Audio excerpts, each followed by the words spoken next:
Graham, my colleague. My name is Matthias. We're going to spend not too much time on the introduction here. We would like the speakers to speak as much as possible.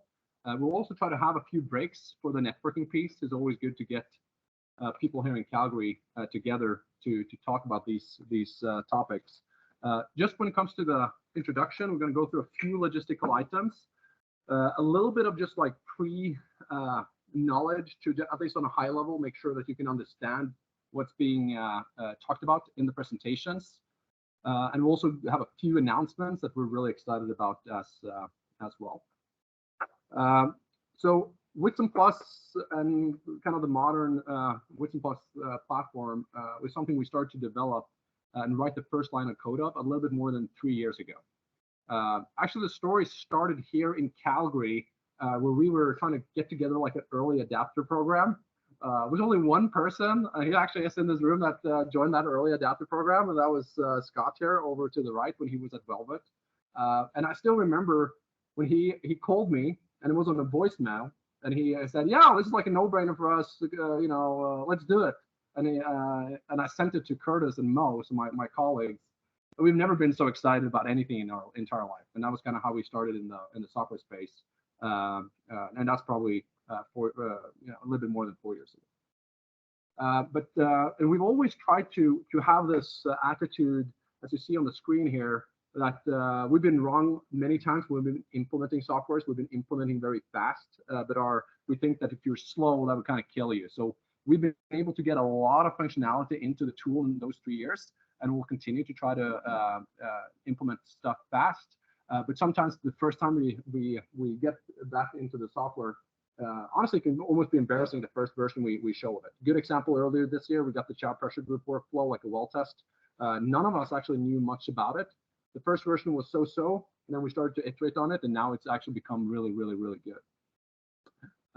The second thing is a little bit about how we work with you guys as our clients, that we have a approach where we like to start with the client and work backwards to the implementation in the software.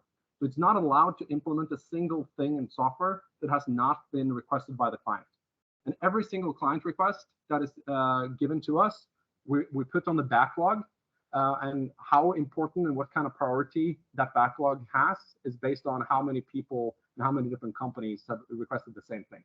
And most of the times when we implement, for instance, the multi-well numerical model that comes into the software this week, or DFIT that are also coming into the software this week, it's typically been requested by many of our clients now. I think that intimacy with you guys has been one of the reasons why we've been able to scale to more than 80 different Whitson Plus partners in those 3 years. Many of you are here in the room, and we try to focus on making the software simple such that we can interact with you in a simple manner, not only to work with us and use the tool, but also in every single interface where you work with Graham, the support team, myself, contracting, whatever it is. So to try to convey what simple means in our brain, simple is one product where you get all the features inside of that one product, and everything that we're also developing in the future as a part of Whitson Plus for the same price. It's also one price, and you get unlimited number of users. So if you want to have more engineers using the tool, that's no additional fee. It's one interface, so that you can do at least the workflows that make sense inside of that interface. And if there's some parts of that workflow that's lacking, we'll try to build that part of the workflows inside of the tool. A big game changer is that it's a web-based solution, so you just log into a web page and you can log in with single sign-on, typically the same way as you log into Outlook 365. On that note, that also makes it very easy for you to integrate internal databases to the platform. So either with a so-called API connection or a Snowflake share connection. And that's just two ways of doing the same thing. And for the end user, what it really means is that you can open the product, and you'll have bottom hole pressures calculated for every single well, every single day. And the last calculated bottom hole pressure will be today, whatever the date is, 26th of September.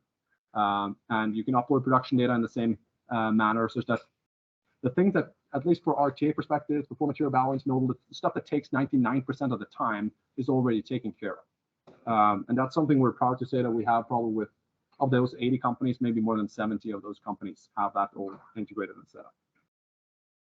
The most popular workflow for us is probably naturally automatically calculating bottom hole pressures for every single well. You take production data and wellbore data. They can, the production data can be in one database. WellView might be the host of your wellbore and artificial lift data, and then you pick the cloud integration of choice, and you get bottom hole pressures calculated physically inside of the software every single day. And then you're ready to do all the stuff that we're going to see presentations of today. All those kind of workflows needs bottom hole pressures. Bottom hole pressures is one of the most key things. Last thing, just on an introduction of today, is our goal has always been to have the best support in the industry. What does that mean in practice? It means less than a 2 minutes response time on support tickets. And who do you talk to? A lot of people think we kind of have a support team or something. It's Graham and me, and it's Mo, and it's the guys that you know that is building the product and also using it every single day. And before we hired Graham, we didn't have anyone doing sales. We were just engineers in the company.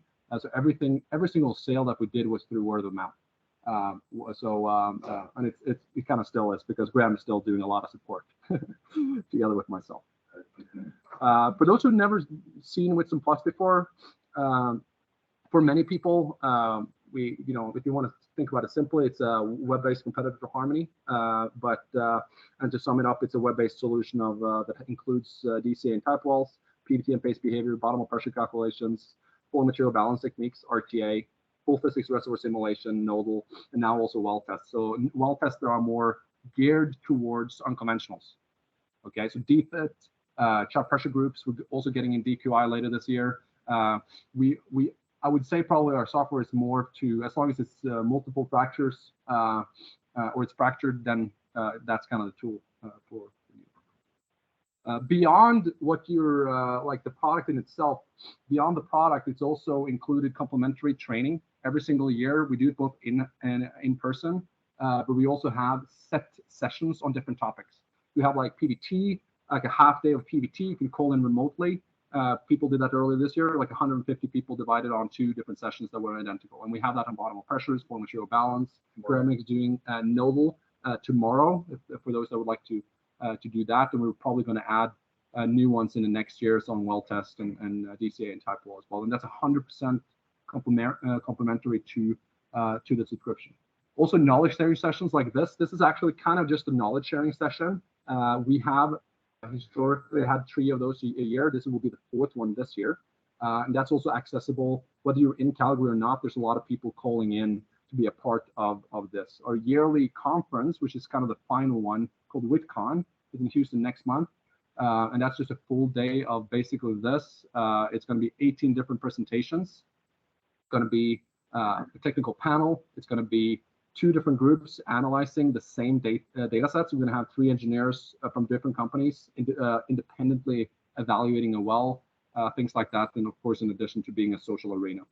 Because we want to get you guys together so that across companies you can talk about different challenges you are seeing in the field. And a lot of you guys operate on in acreage that is close to each other as well. And this is just the version of, I guess we have a little promo video for whitCon that's showing this. Yeah, this will be available to remotely join. Thanks for that. Everyone who here today will get a link so you can join us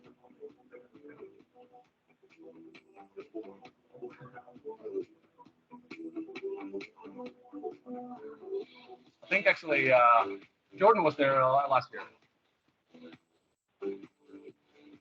Yeah. Anyways, so that's an arena also to if you would like to attend virtually or in person. In terms of the roadmap, we update this every probably 9 months. A lot of people are asking for like our 3-year development roadmap, and we work in like months. So things coming up now in the very near future is stuff related to well tests. It's been a big ask from a lot of our companies. DQI, for those who don't know that, that's a new well test from Devon, called Devon Quantification of Interference, and it's kind of a chop pressure group test that is just accounting for fluid compressibility. Okay, so it's basically that type of test, an interference test that you can consistently use across a field if you're doing a well test in a dry gas area and you have an oily area and maybe retrograde. So like for Devon in the Eagle Ford, for instance, they're spanning a wide range of fluids when they're doing this test, and just using CPG, which is only accounting for pressures, would not be 100% consistent. It's a lot of stuff related to the workflow that is not necessarily technical, but being able to comment both in the graphs and in the production editor, being able to filter the data consistently throughout the whole workflow, move plots into the diagnostic plots very easily. That is coming up. The multi-well numerical model, the first version of that, so you can put multiple numerical models into the same numerical grid. That is coming out in the release this week. Also a way to kind of put an optimizer on your history matcher, so you can provide a set of uncertainties, and it will optimize and reduce the so-called root mean square function to enhance the fit. We have a huge push on DCA and typewell from a lot of the companies, that we have a very, very good typewell workflow. That is getting very close now. We actually have dedicated engineers that only work on DCA, and we have dedicated engineers that only work on typewell now to make sure that that becomes kind of state of the art as well. It's probably last year was one of the more mature or immature parts of the software. So we're really excited about that. And of course, we're going to always continue to be on the forefront of RTA. Some of the things that's coming up now, this inclusion of absorption for those that are in basins with kind of dry gas, using integrals to reduce noise, automation that you can bulk run a lot of these activities at scale, which is already actually possible for most of the workflows. And maybe you can mention a couple of things on this. Also, Graham will show a few of these things later today. But production engineering and nodal is a space we haven't dealt with a lot, probably until this year. We launched a nodal feature earlier this year, and there's a ton of things we're going to get into that realm in the next year. I don't know if there's anything to add there, Graham. Yeah. We're also super excited about what's the question, Michael?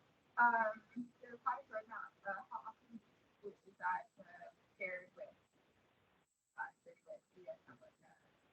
Yeah, how often is it shared? Yeah, so we share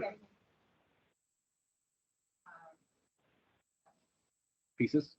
Yeah, so so in everything we have a release every quarter, where everything that is being released is for that quarter is summarized, and that's sent out to every single user and actually everybody that's on the Whitson email chain. In every single of these knowledge sharing sessions, we share it, both the roadmap if it's updated, and any progress on it. And also typically if we have just regular kind of official calls or courses with the companies, we also drip it in there. So that's typically the frequency on that. I'll mention too for feedback, we can also meet whenever you want to show you what the interface or workflow will be like to listen. Would that work for you, or what are we missing? So that can happen at your convenience. Awesome. Another thing that we're super excited about, we started 3 years ago to develop what's now Whitson Plus. Last year we started to develop what's called Whitson PBT, which is more for conventional companies primarily. It's a kind of a fluid management system and an equation of state modeling tool. So it's for those who know, like PBT Sim or WinProp, it's basically a web-based version of that, primarily targeting conventional companies. Can of course also be used for unconventional.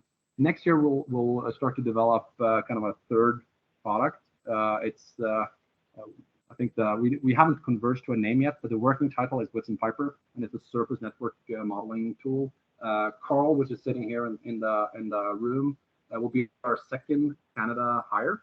He was with Paquette for more than 40 years. Developed basically every single Paquette product that ever came out together with the team there, and he's going to be working and leading a lot of that effort on this, which we now call Whitson Piper, which we were super excited about, and that a lot of you and the community has impressed at us, almost forcing us, I'm going to be honest, to start us to develop this tool, which we're excited about. Perfect. So what we're going to do now, before we're going to introduce the speakers, is just make sure in 3 minutes that everybody has the basic knowledge about RTA. So just a quick crash course on RTA. Some of you guys breathe this for a living. We have RTA experts like John Thompson in the room here, and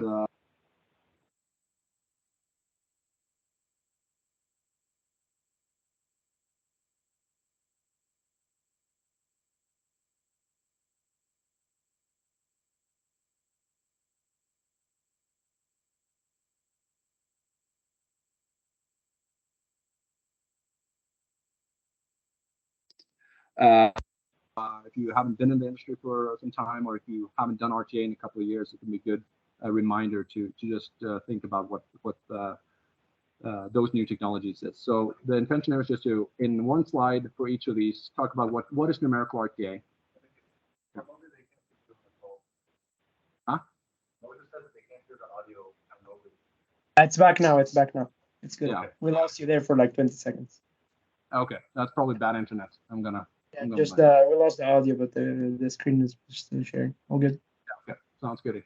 So there's three new technologies. It's numerical RTA from Braden Bowie and Apache. It's a multi-phase flow material balance from Cimarex Cortera, and it's fractional RTA from Chevron.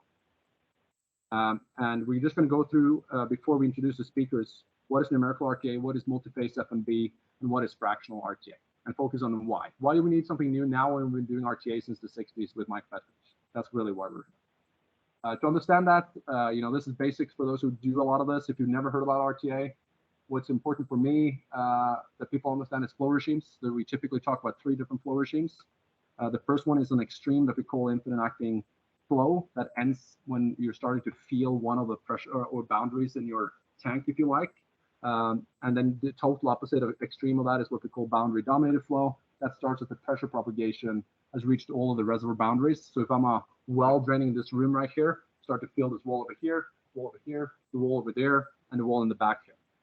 And that's what we talked about. If you went to school and you had this reservoir engineering 101, this is pseudo-steady state, tank-like depletion, you name it. That's what boundary dominated flow is.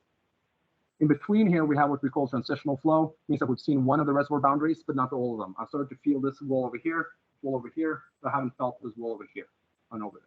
And that's typically why you can see B factors that is not 2 for like a constant bottom pressure case, but they're higher than 1 for a long period of time. That's a physical explanation for that. And in many of these wells, we can see transitional flow for a very, very long time, maybe even from day one. The second thing is just to remind you what you can uniquely derive from RTA. A lot of people think that, XF and K and all these things, and that's not true. There's only 2 things you can uniquely derive from RTA, and everything else is kind of non-unique. And those, the first thing is A root K, or what people like to call the linear flow parameter, or the LFP. That typically correlates with short-term production, let's say a year. Then you have the contacted pore volume. That's the contacted oil or gas in place. Some people call that the SRV or the drain block volume or whatever. Most important for you guys is that this correlates with EUR. Why does this correlate with EUR? Because this number multiplied with recovery factor is the definition of EUR. Also note that this number is typically much less than the mapped petrophysical box, right? This is how much your well has been draining either until a given point in time, or if you're in boundary dominated flow, the whole tank. You can quantify this as long as you're in infinite acting linear flow, and this we can quantify if we observe full boundary dominated flow. So if you're in transitional flow or infinite acting flow, you can only give a lower estimate of the guide to do. To put it a little bit in perspective, high IPs and high EURs would have a high LFP and a high OIP. Low LFP can still give you high EURs as long as the contact pore volume is large. Small completion is down here, and overstimulated rock will typically be up too. So numerical RTA in one slide, it gives you the diagnostic plot right here. You'll see a lot of the presentations will provide you with this. A straight horizontal line indicates infinite acting linear flow. The deviation below this line indicates boundary dominated or transitional flow.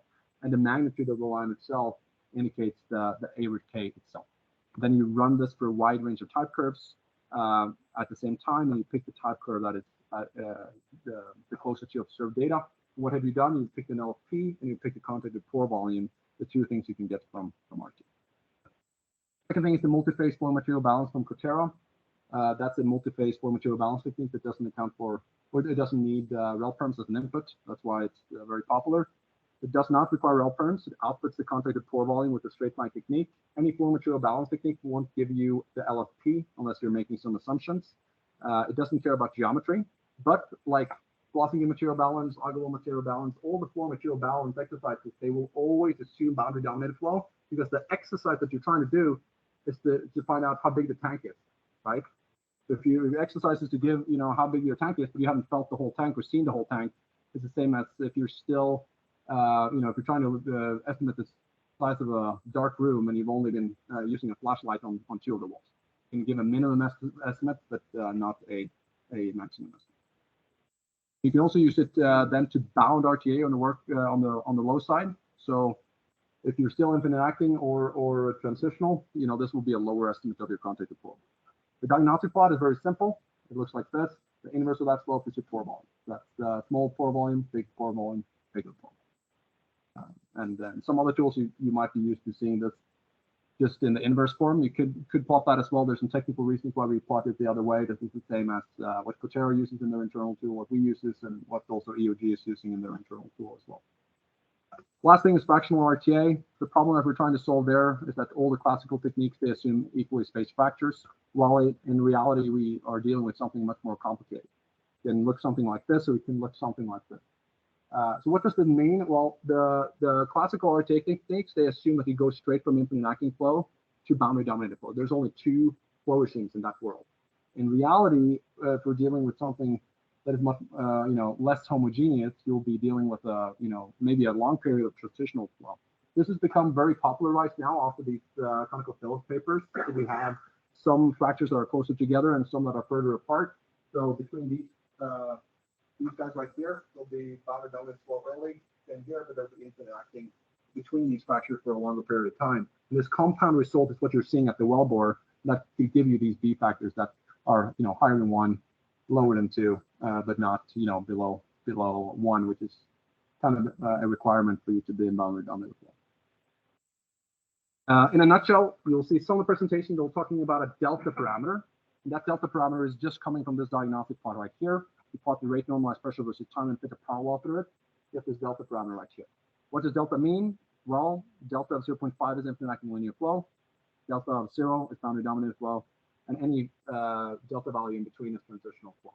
It's basically, call it an additional forensic tool that you can use to communicate whatever about your well. People have been trying to link it to completion, cluster efficiency, well spacing, you name it. So it's like a third together with LFP and conductive pore volume. As well as their second feed out. Yeah. For that, I'm going to give the floor to Graham. He's going to introduce the speakers and also make sure we get the right presenters on. I don't know, is there any questions before we get started? Johnny. Yeah. Yeah. So the question is from John about the Cotero multi-phase FMB paper, and the authors on that paper is Leslie Thompson and Barry Ruddock. They worked on that for 5 years when it was at SIMRX, I guess 2016 to 2021. Now we presented that to UTEC 2022. We'll probably send out the papers for the group. Are we recording? We are recording, I hope. Yeah. Yeah, we are. Yeah, we're recording. Okay, good. Thank you. Yeah. Yeah, we're going to start right away. So I think everyone here may know me. My name is Graham Halpert. I'm in Calgary here, and I know we already have a lot of Wits and Putney viewers, but for any follow-up, anyone wants to come talk to me later, I'm in town. I'm happy to come to you and work through any questions or any wells you've got and I'll look at together. So today's talk, I'm excited about it because it's actually covering a range of things well beyond just RCA.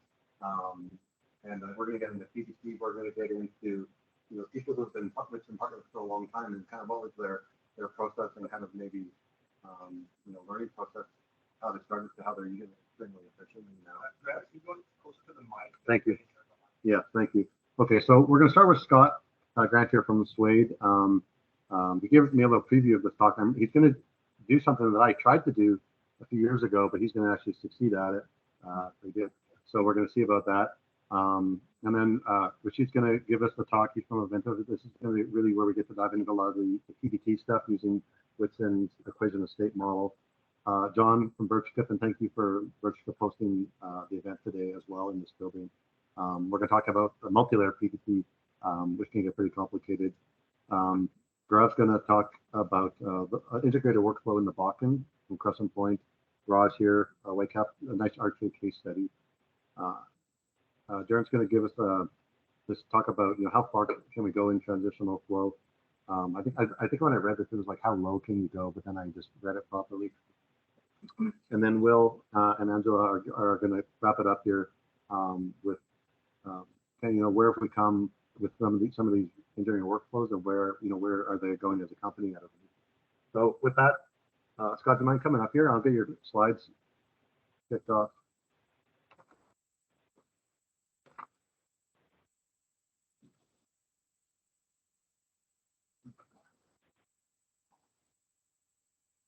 I'll give you a 5-minute warning like that. Okay, sounds good. Yeah, it's perfect.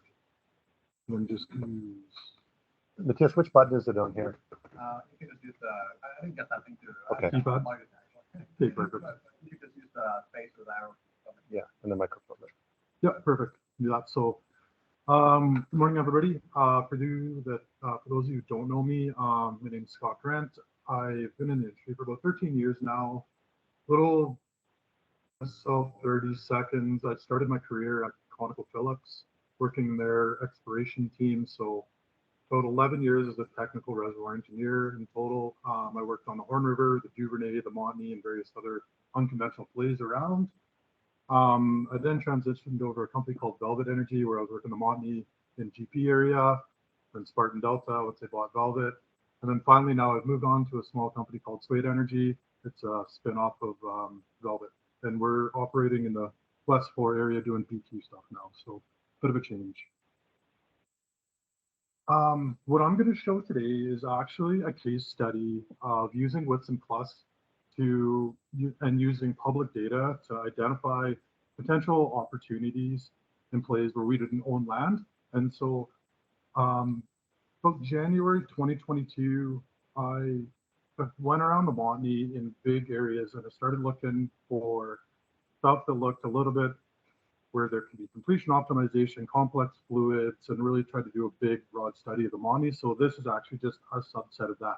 And I'm going to show you my workflow here. So I think a lot of people in this room have probably worked on unconventional or exploration opportunities or A&D opportunities where you don't have a lot of data.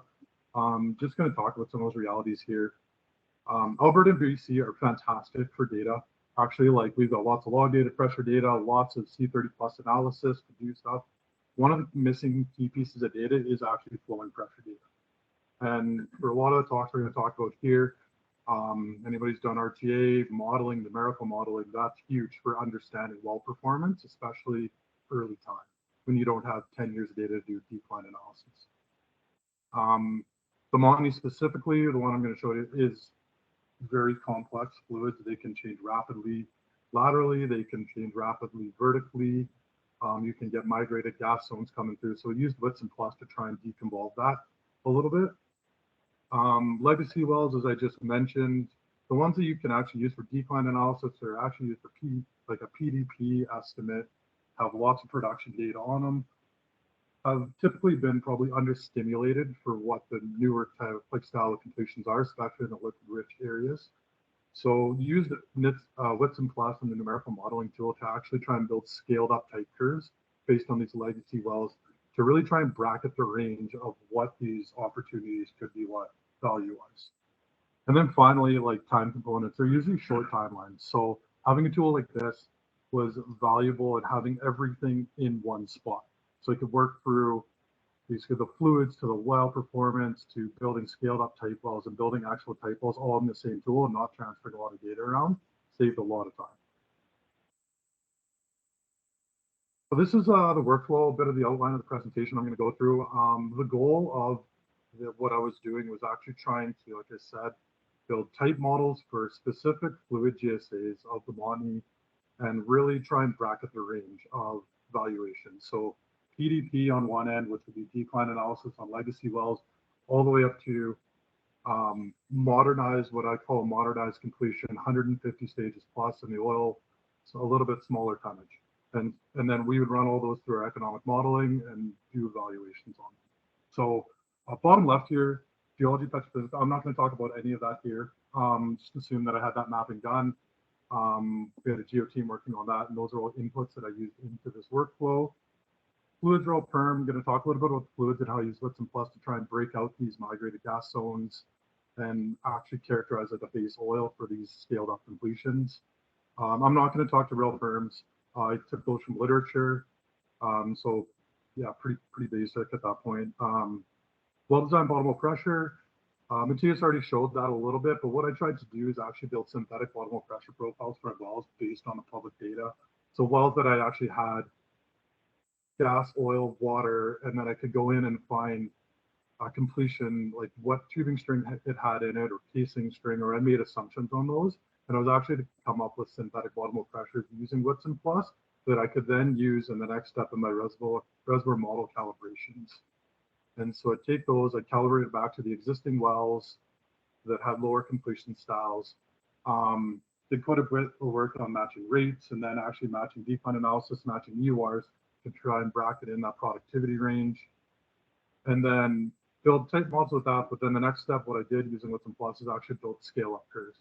So I took 30-stage completions and I ran various completion spacings, so all the way up to 200 in some of the oil prone rock, and ran economics on those and actually came up with what we would consider an optimized completion for that. And then finally also results of my scaled up curve. And one of the, that's why I showed this area, is there's recently been a 200-stage well completed in one of the areas, and I'll show the match. So I know a lot of people probably get into this in a lot more detail than I am here. I've only got one or two slides on this, but understanding the fluids is paramount in my opinion. It's as important as understanding the petrophysics, the geology, for really understanding a well design in these reservoirs. This is a bit of a case study here where I've got two wells in this cartoon on the top left. In the lower Montney here, we think we had a single phase oil system. In the upper Montney, I actually think we had an oil system with some migrated channels running through it. So using I'll start with well 2, it's a little bit easier example there. Using the separator, oil and gas samples, reservoir pressure, temperature, and Whitson, I was able to come up with what we think a representative oil could have been for that lower Montney area. And then where it got a little bit more complex was in this one, in the upper Montney. We were actually seeing some interesting results when we looked at it. We can see on the phase diagram there, I've got well test GORs of 16,000 scf per barrel. You've got an API of 42 API. And then when you did the recombination, the reservoir pressure for the saturation pressure sat quite a bit above the reservoir pressure. One of the big assumptions that I did make here that is I then actually tried to split those up. So I took Whitson, I did basically a virtual CCE experiment, and I just made the saturation pressure equal to reservoir pressure and pulled out both of those phases. So that's what I have here. I've got my oil phase, which would be a GOR using a 42 API. We think there was a base oil, GOR 1,000 scf per barrel, and then there was a gas phase in there. One of the other things we did in this area to try and break out that this was a migrated gas system was just, we looked at some C1 excess methane in the system, so some C1 versus IC4, NC4 ratios, and we actually built that data based on the wells that we thought were the oil wells, single phase oil wells, and then we compared that to these wells that had a lot of excess methane in it, it looked like it. So, and then we were able to actually map that out with porosity systems going through the area to try and understand where the migrated gas system, and that's how we landed up being a migrated gas system. So this is one of the outputs from that. The map, talk about the map real quick. So the map in the background is my base fluids is what I'm calling them. So that's all of the oil where I've actually taken out the migrated gas system and how this maps out. The white data on there, which is a little bit tough to see, I apologize for that, but I've got the APIs from either the oil samples or the well test data, and I've got the GORs from the well tests on those as well.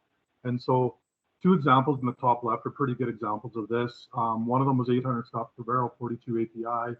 A well, you can see at scale bar at the bottom, about 5 kilometers away was 16,000 scf per barrel and about 42 API. So it was changing very rapidly in there. But then when you actually, that was the example I just showed where we took out that gas phase, and when you put that back and just map out the base oil, this is what it looks like. The ultimate goal of this was to come up with two separate maps. And what we did is we've got this one, which is now what I'm considering my fluid GSAs. So these are my geologically similar areas. I can use a conical back in the day that's stuck with me, unfortunately, but it's like you've got multiple different areas, and we built those type curves for each fluid area. So now we've got our petrophysics, our geomapping for and our fluids specified for these. And then we have a map also, I didn't put it in this presentation, but it's where we think the migrated gas channels went in here. And so when we got to the modeling part, we could actually include this in and have the oil and then an actual dual layer model with that gas system in there. And then one thing to note, as I mentioned, sorry, just go back there real quick, fluids are changing very rapidly. In the very bottom of this, which is only about 20 kilometers away, you can see another recombination was done, the very bottom one, where it did look like it actually came out as a single phase condensate as well. So yeah, pretty exciting to see this change. It's a complex area. Well-designed bottom of pressure calcs here. As I mentioned, what we were trying to achieve by building the scaled up here is we needed synthetic bottom of pressure data, and we really needed that to try and understand the well performance of these wells.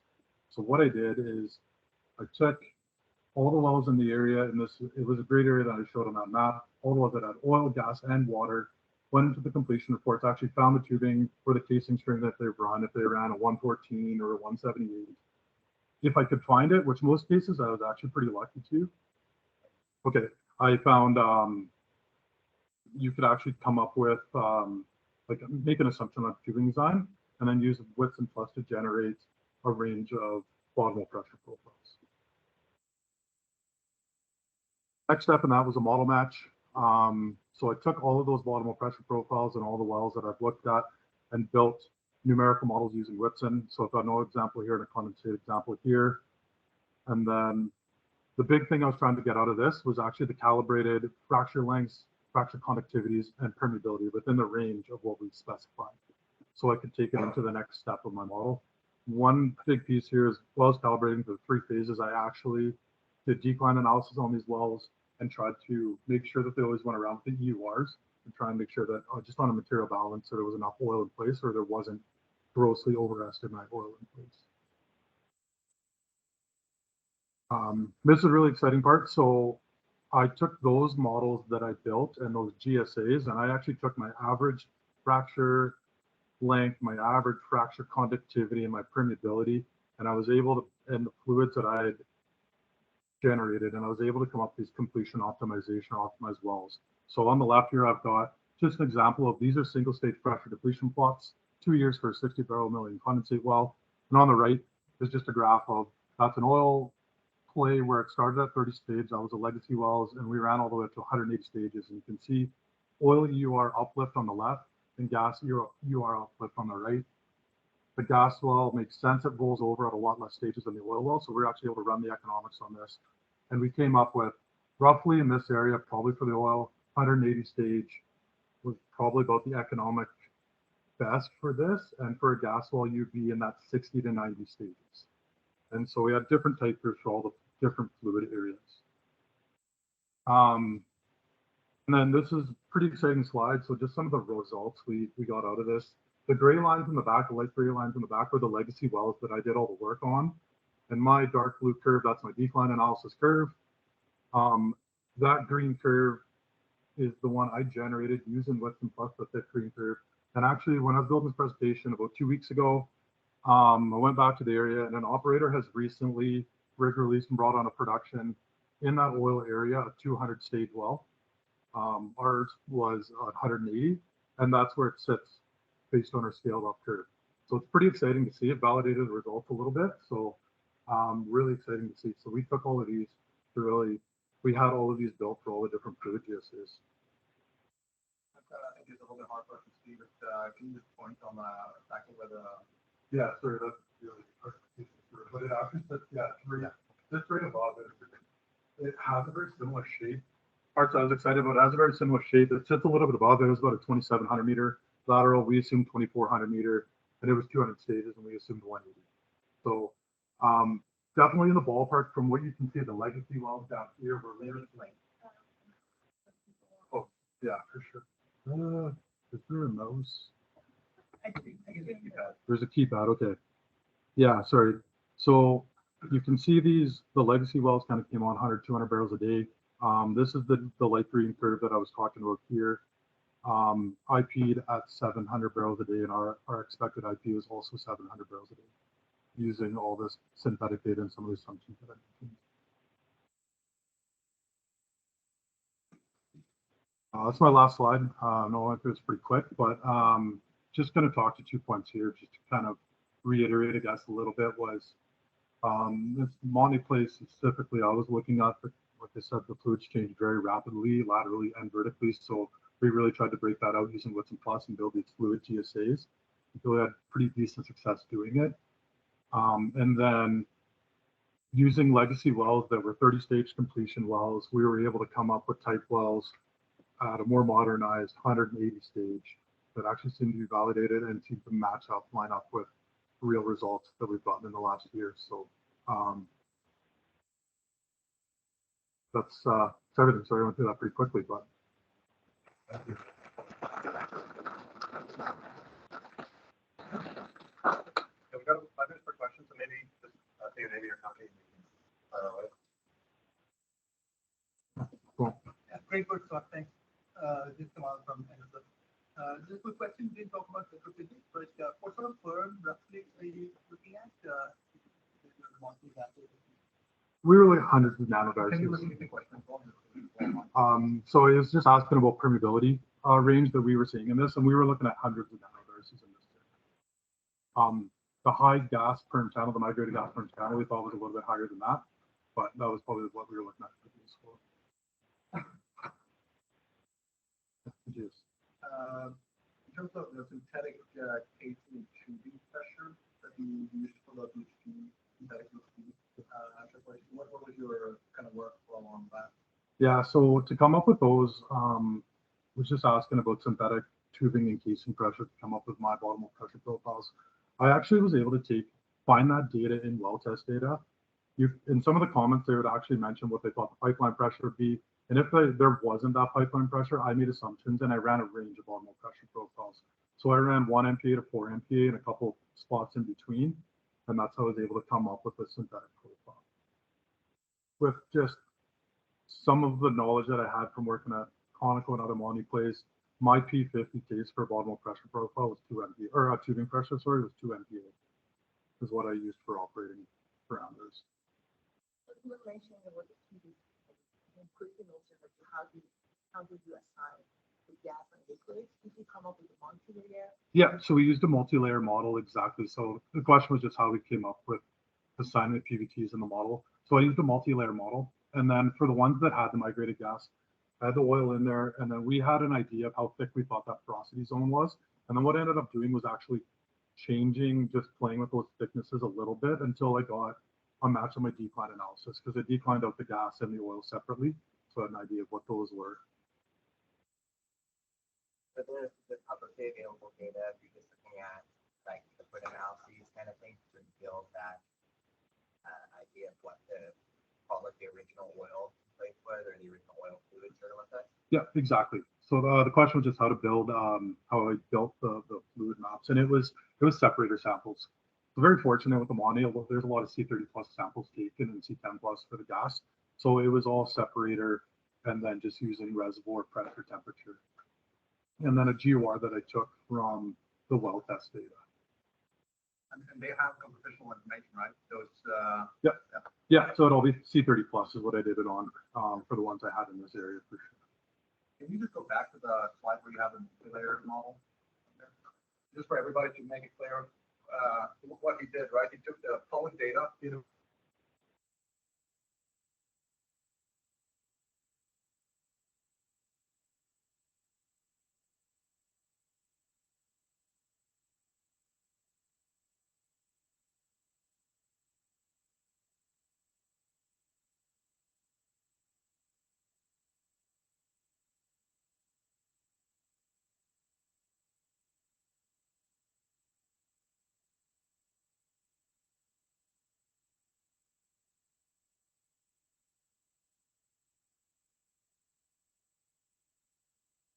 Hey, we lost the sound here at least. I don't know if you can hear us. We can't hear you at least.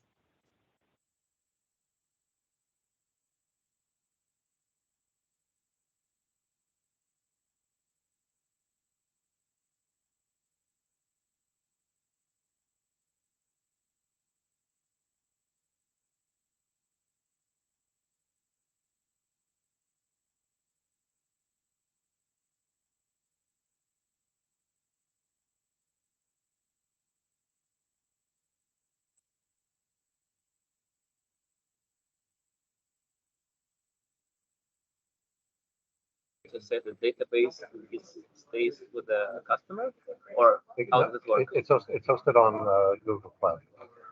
So it goes actually the data gets uploaded somewhere. Yeah. Okay, because for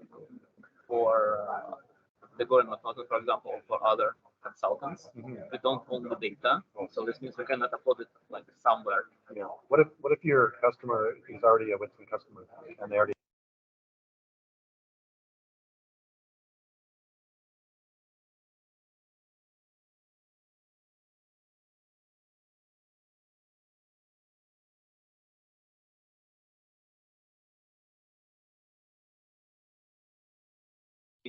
Like Just for everybody that joins Yeah. online, we're Cloud. taking a quick break here. We lost Wi-Fi for some reason. I think the lights went off here, but we're back on track now. So people are just getting a coffee, and we'll be starting again at the hour. Sorry about that.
Is the sound better now, Mo?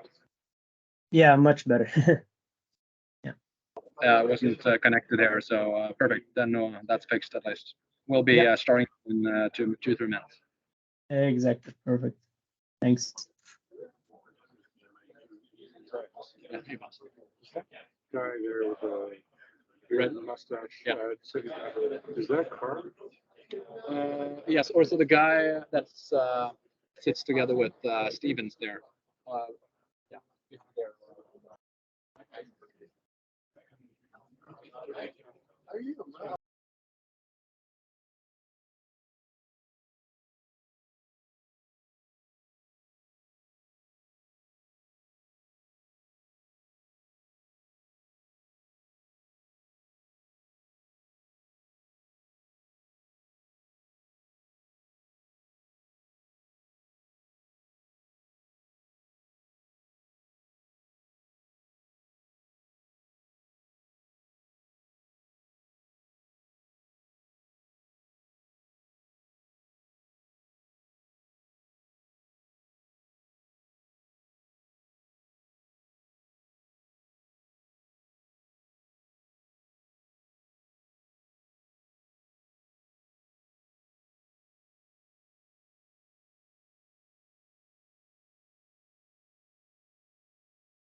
Mo, can you hear okay now?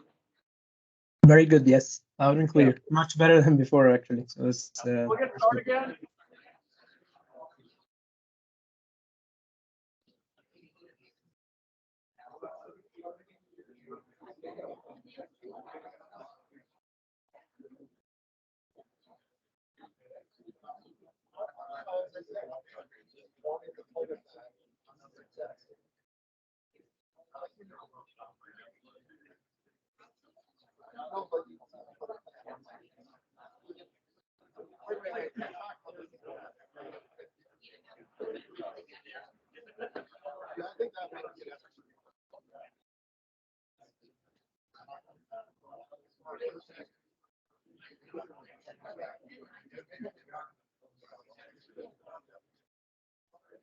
But then the application needs to. You just gotta get the co-op to check this out. Yeah. We'll get started again. Yeah, we're gonna have Graham, you want to do the next speaker? yeah, we're gonna have Rashid here from Ovintiv give us a talk about EOS PVT mapping in the Montney. So I haven't seen this yet, so I'm looking forward to it. You can just click the next arrow here. Yeah, thank you very much. I'll give you a 5-minute warning, okay? Okay. My name is Rashid Sohail. I'm with Ovintiv for the past 10 years, working in the capacity of reservoir engineer. Before that, I used to work for RPS Energy Group. I hope everyone can hear me, including the online people. Okay, so let's just start this presentation. So EOS PVT mapping in Montney. So as the name tells you, it's a PVT mapping. In my company, we call it EOS-based resource in place mapping. So it's the next workflow to the PVT mapping is the resource in place mapping, which I skip in this presentation. So this is that will be the next step. The objective of this study is to have reservoir properties evaluated on a resource play basis. And for resource in place calculation, we need to have BO/BG calculations. The problem, we used to have a workflow before, but in that workflow, we didn't have the H2S CO2 taken care of. But in this workflow with Wetson, we can have H2S CO2 mapping, and we can take care of H2S and CO2. We can also identify where our single phase, where our two phases. The biggest challenges we had before was the two phase exist in many part of our reservoir, like in many places where you will find your initial reservoir pressure is at saturation pressure or sometimes below the saturation pressures. We have H2S CO2 issues, especially higher H2S concentration will actually sway your BO/BG calculations. And we have actually compared results with our previous results, which were actually done in WinProp. So this is a switch from WinProp to Wetson. The methodology, so you can see a very simplistic workflow on the right. The lower blue rectangle, Wetson EOS PVT engines, everything is going on in there. So if you want me to expand this, I think you should ask this question to Matthias. He can expand it pretty well. So our job is like to have GOR, pressure and temperature as the input, and everything else was done by the Wetson software.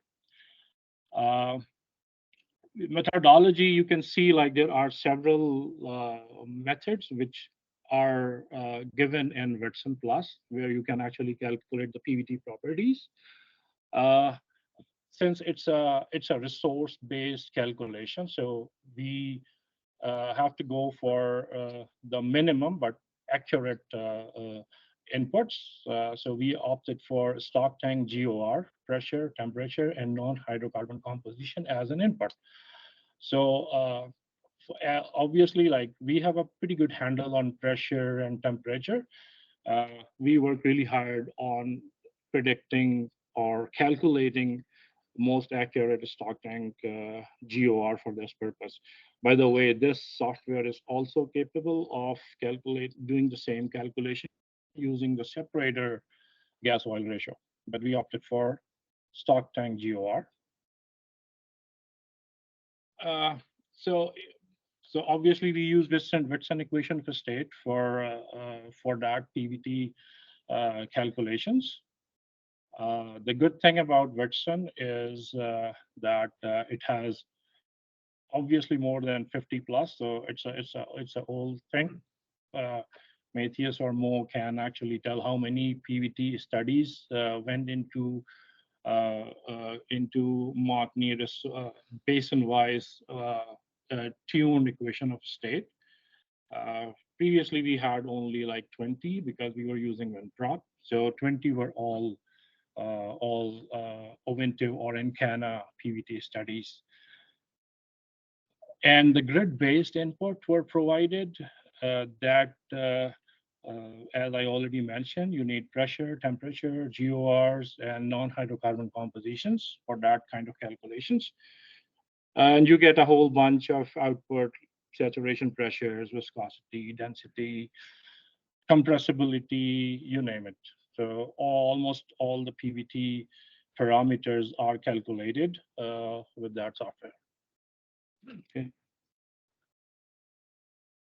So the only challenge using the Whitson Plus was how to deal with thousands of rows in an Excel-based input worksheet. Like I said, like 20,000 plus, but there are some cases where we have 30,000 rows in there. And I thank you, Whitson, especially Mo and Matthias, for diligently calculating, like doing calculations for us behind the scenes, because the current Whitson package, like it's not. I don't think you can do like 20,000 plus calculation and I've tried, but it sometimes it fails and sometimes uh, it doesn't actually calculate. So you need the help from Whitson guys, and I really thank you for that. So the step one is you have to have all these parameters ready in the grid format. You have to load all the data into Whitson Plus, use tuned equation of a state, and export results. So Whitson has BO calculated, BG calculated, uh, and but it's only BG, it's not BGT. So I think it's still not part of the workflow, but you can actually calculate total gas formation volume factor using the inputs you get from Whitson, output you get from Whitson. So this is one, like this is how our input. So this is the grid-based data for one of our Martini zones. You can see the pressures and the temperatures. Along with that, there were like other inputs like N2, CO2, and H2S, and also the GOR. So we have skipped the GOR from this presentation, but GOR is the main input. And a lot of work actually went into calculating the GOR. So that's an entire different workflow for the GOR, which is probably not part of that presentation. And the results, you can see you have again, you can actually export results in an Excel based basis style, and you can see like you have saturation pressures, temperatures, and everything in that Excel based worksheet. The only thing is this is a pretty large Excel worksheet to handle. So the QC of the results, so in Martini, there are some regions which are below the saturation pressures. We have two-phase exist in the form of free gas or oil in the formations, and calculations must account for total oil and total gas formation volume factors in the two-phase region. And some areas have high H2S concentrations. Sour gas corrections were made in those areas.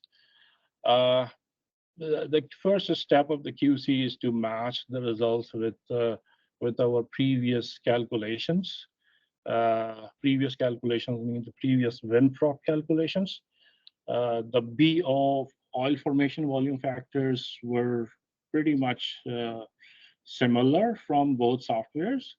But we had some issue with BG calculations, so we did a separate QC process for BG calculations. So doing some other softwares for BG calculations, did some manual calculations where we can, and we found that Whitson BG calculations were more accurate, and it's actually in line with the QC process by using different softwares for BG. So this is just an informatory slide for those who doesn't know, like how a two-phase uh, created in the reservoir. When your pressure is below the saturation pressure, you'll go below the bubble point or below the dew point. In case of bubble point, you will have gas, free gas in the reservoir, and in case of dew point, you will have oil vapors, oil particles in the reservoir. Below that, you'll see a beautiful schematic from LP Dig showing how to calculate BT, total oil formation volume factor. And on the next slide, I have actually elaborated this further for two-phase gas formation volume factor. Currently, the BGT calculation is not part of it, but the formula how to calculate BGT is in Whitson software help menu, and you can actually use that formula to calculate BGT. Okay, so the results you can have C1. You can see like where your gas concentrations are.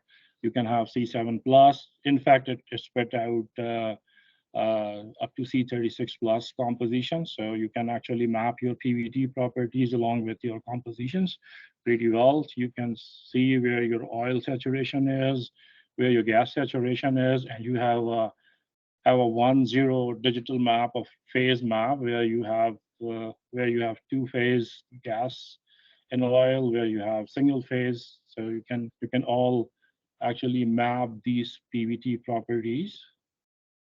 Saturation pressure is pretty important to us because we know like what's the saturation pressure in comparison of the reservoir initial pressure. We have viscosity, oil viscosity, gas viscosity. They're all used in different calculations, especially in RTA and DFIT analysis. One more thing that you can actually get from this is the predicted compositions. And it's if you plot your composition, so I've just taken a few from there. You can actually tell like what's your reservoir fluid is. Is it's a rich fluid or it's a leaner fluid? You can see like there are like very obvious division between the two, between the three, like lean, rich, and medium. And I think that's the end of my presentation. Do you have any questions?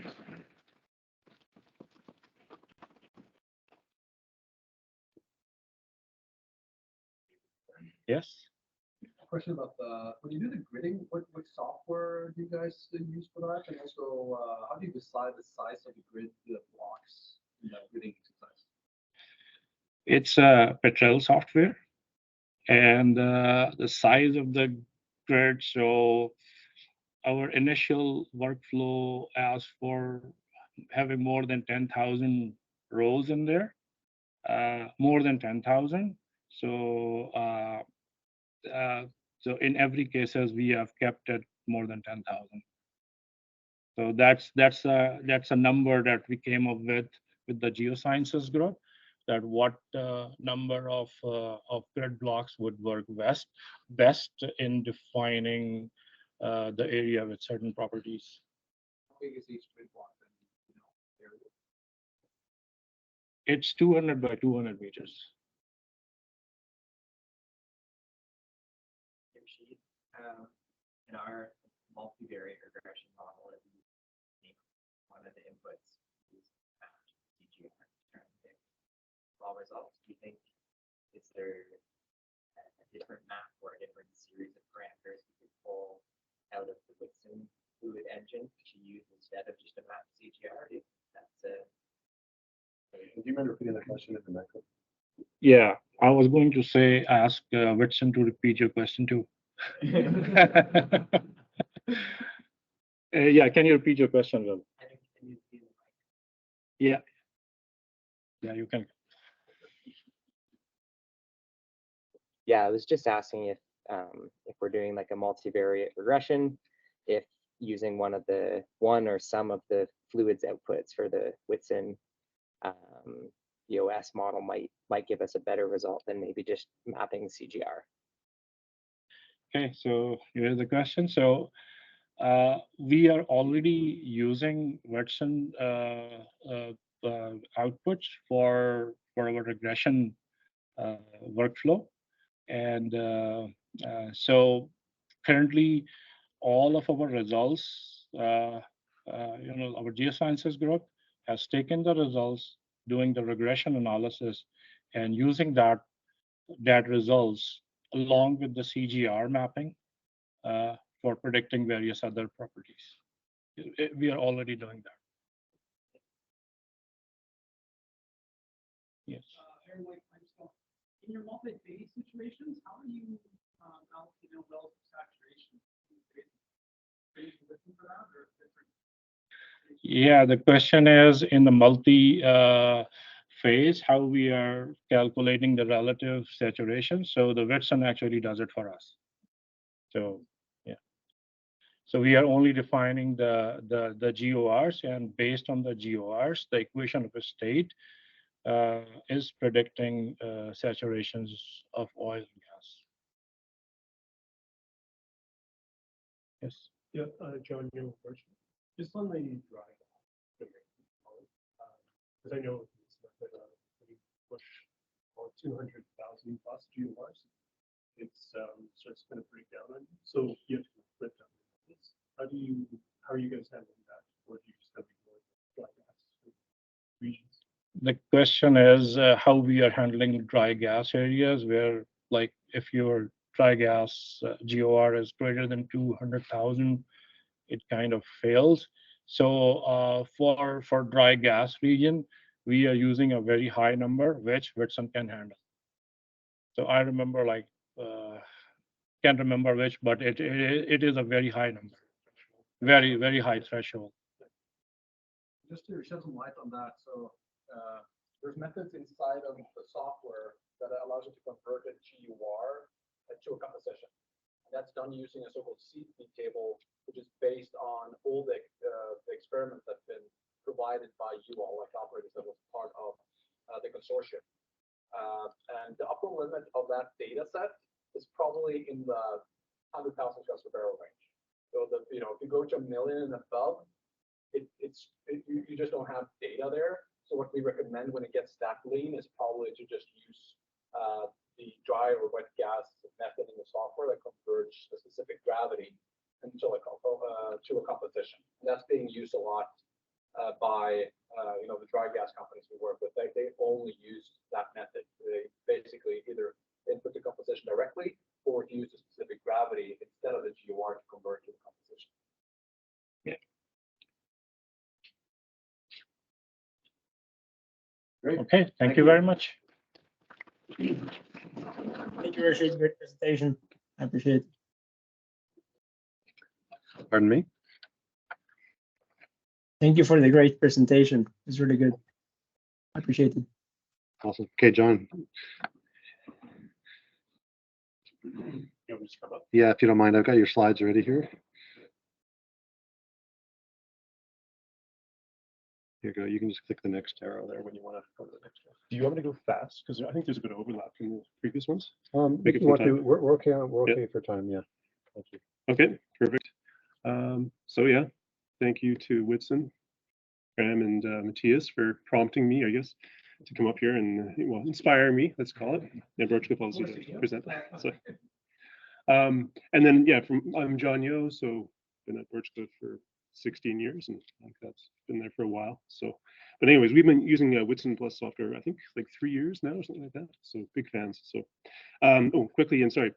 So on the title, kind of multi-layer PPT realizations, I would say, I mean, it's going to go to kind of multi-zonal black oil table initializations for simulation, to be more specific. So kind of an intro or kind of our background on this, our rationale. So we think hydrocarbon fluid properties matter. Hopefully you're getting that message across from the 2 previous presentations. And do a quick shout out, don't forget about those vaporized liquids hiding in the gas. They're important for us, definitely. Obviously, heterogeneity matters. There are lots of very detailed geomodels we like to get value out of. We love models, and then we want our results fast. So I'll touch on this a bit more, but compositional modeling is just something that we're at this point kind of ruling out.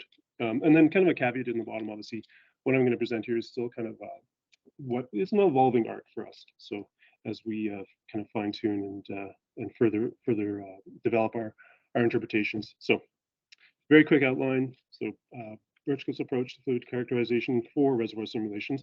And these will be reservoir simulations not in, say, RTA, this will be outside of the software, so in a third-party system. I'll go through a quick case study, some of the challenges identified, and then we've got some proposed solutions and their limitations. Okay, so how we're doing it at Birchcliff, kind of our take as of today. So we're kind of in the middle here, kind of this multi black oil table, call it by layer. Again, like the diagram on the right kind of illustrates essentially from an output from a simulator. Essentially, we've got all these different layers essentially in our kind of, and this is from a lower Montney stack example.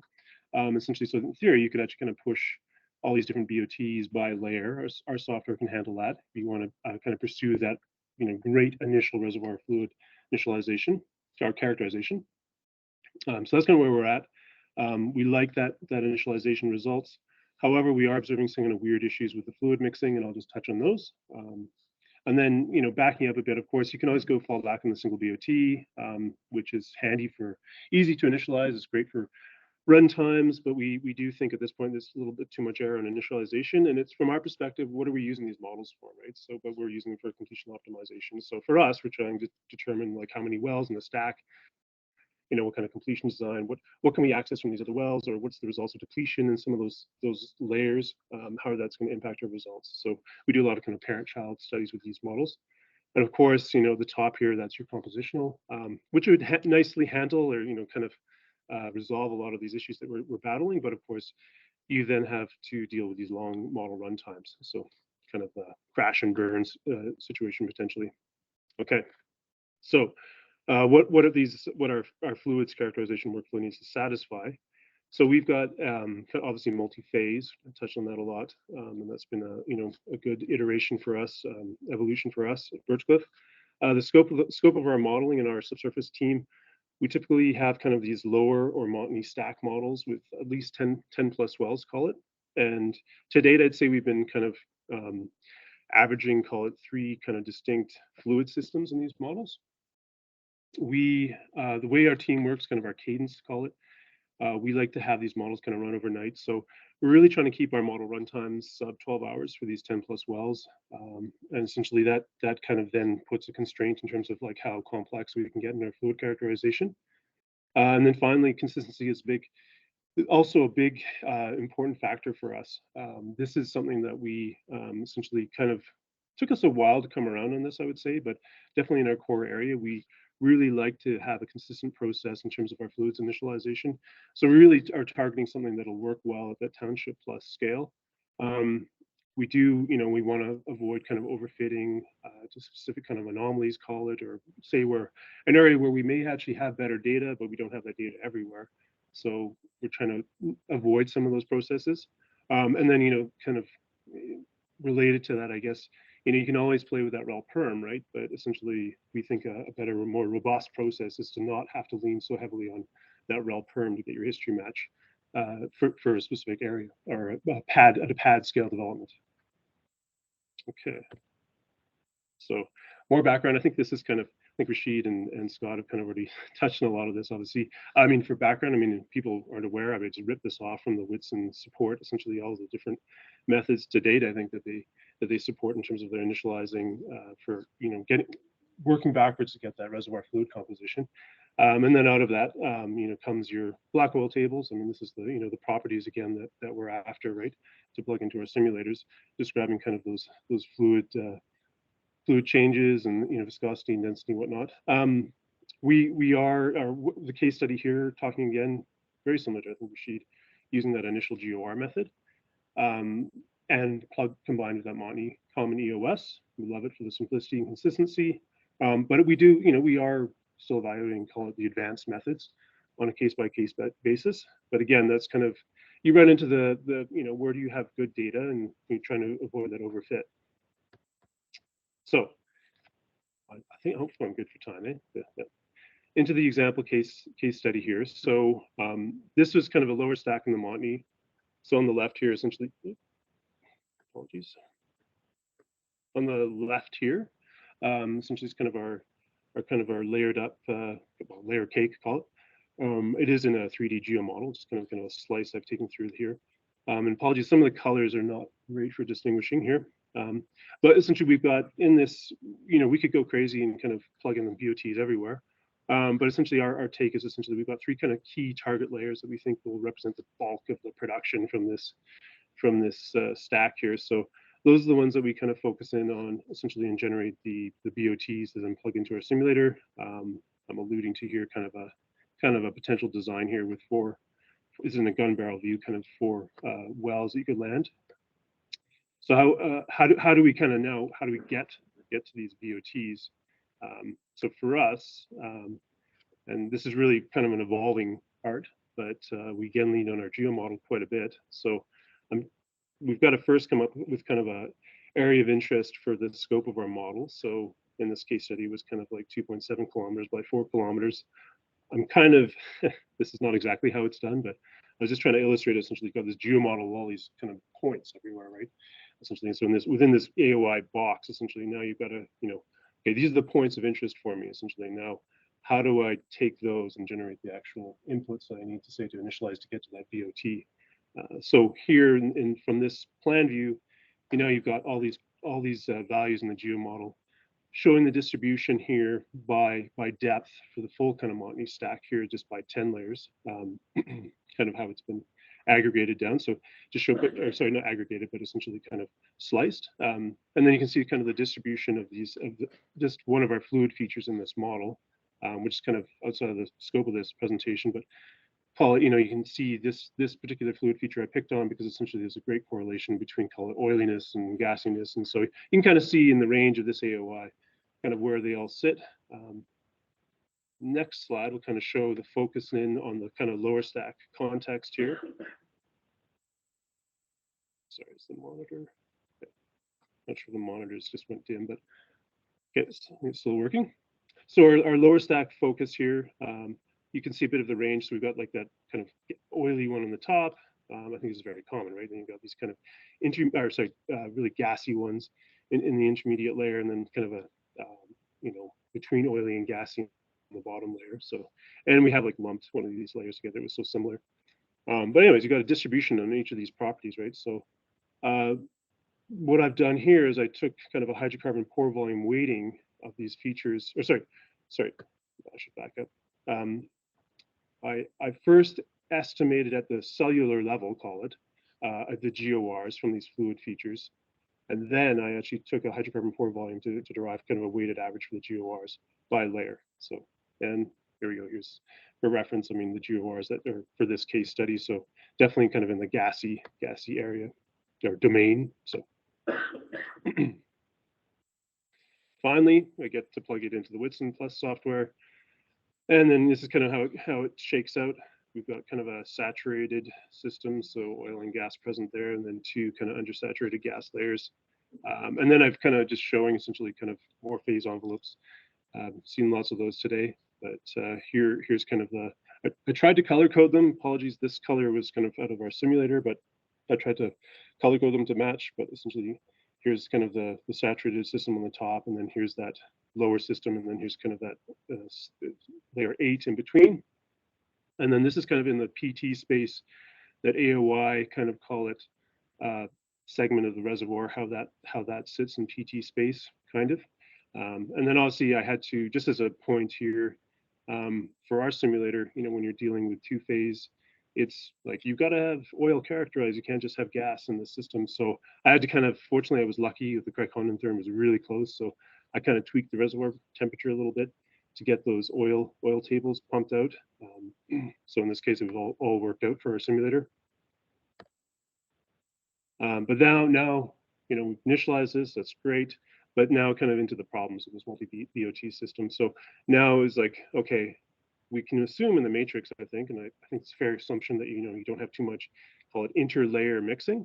You get the kind of fluids migrating towards maybe your fracture here within the layer. That's great. But of course, you get, as they start to go into the fracture system and then into your wellbore, essentially they're, in the simulator, they're kind of jumping between BOTs. So we've started to look into this, because essentially we're kind of concerned, essentially all this fluid that's migrating through into this layer 8 here, into the layer 8 fracture system, essentially would then flip into a different BOT. So I'm just trying to illustrate here, essentially, as an example of a problem that can arise. We, in this kind of now another view of these kind of extrapolated black oil tables, two-phase systems here. Essentially, you're kind of, this intersection exists essentially, and now you flip to a different BOT and call it your, so this is kind of the intersection point in that composition versus pressure space. And then essentially here, just talking about this particular RS value, so or little RS or big RV, whatever you want to call it. Essentially, talking about the vaporized liquids. Now it's kind of taking this new journey, as I call it. Essentially, is how I'm trying to think about it in my head, and how the simulator is trying to handle this, characterizing this fluid. So essentially here, sorry. Okay. So if you're not happy with that, you can always fall back, of course, like, hey, let's cook up a single BOT. That's easy enough. And in this example, I can regenerate that easily enough by going back to my cellular data, coming up with a new hydrocarbon pore volume weighted GOR, initialized Whitson plus, got this new kind of phase envelope in green here, and then that's great. Easy, plug that in, works everywhere. However, in this context, I mean, this becomes a bit of an economic question as well, right? So essentially now you are introducing air, call it onto the, in this context, the air on the liquids. So the yellow is like the vaporized liquids. There was very little oil, as a liquid state in the reservoir. But essentially by now going to that single BOT, you have introduced air in terms of your initial kind of volumetrics. So not so much in the gas, but there is much more air in the liquids. Depends how much money that's worth to you, and there's other potential consequences in terms of longer term flow. So as a potential solution, we are exploring essentially, and I don't know if this is the best solution, but something that we're playing around with essentially is kind of introducing now a fourth BOT into this 3-layer system, and essentially then that could potentially better handle, or kind of we would kind of offset some of the air and have that kind of compromise in terms of better handling that fluid mixing. And then finally, I'll just hit up my summary here. So yeah, single layer, obviously easy to initialize, and we find history match, but we do think there's that volumetric error lurking in there, and then you kind of lose out on that model sensitivity for exploring frac designs, especially like when you're trying to like consider like what other layers am I missing, or I want to chase. We're currently in that multi-layer, call it BOT space. Quite like it, but essentially really trying to resolve this kind of fluid mixing, call it, in the fracture network. And then hopefully, third point is essentially how we're trying to go about resolving that problem. So I think is that good? There you go. Great, yeah, lots of time for questions. So Thank you. I tried to go fast, so I wasn't sure.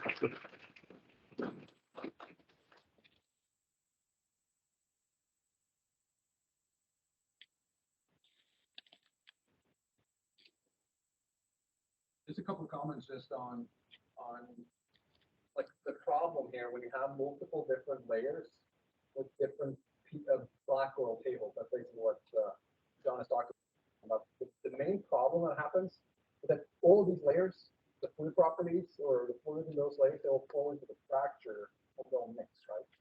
Even if you have a shut-in, then actually some of the fluid from one layer can actually go into another layer. So the inconsistency that will be 100% dealt with if you ran it compositionally, then you have one equation state, you have different compositions in the different layers. They can capture basically differences in GWR API space, if you like. And in the fracture, you have the same equation state, problem solved. You want to run it black oil, and you start to initialize each layer with a different black oil table, then the fluid, once it flows into the fracture, you need to decide what PVT model you're going to use there.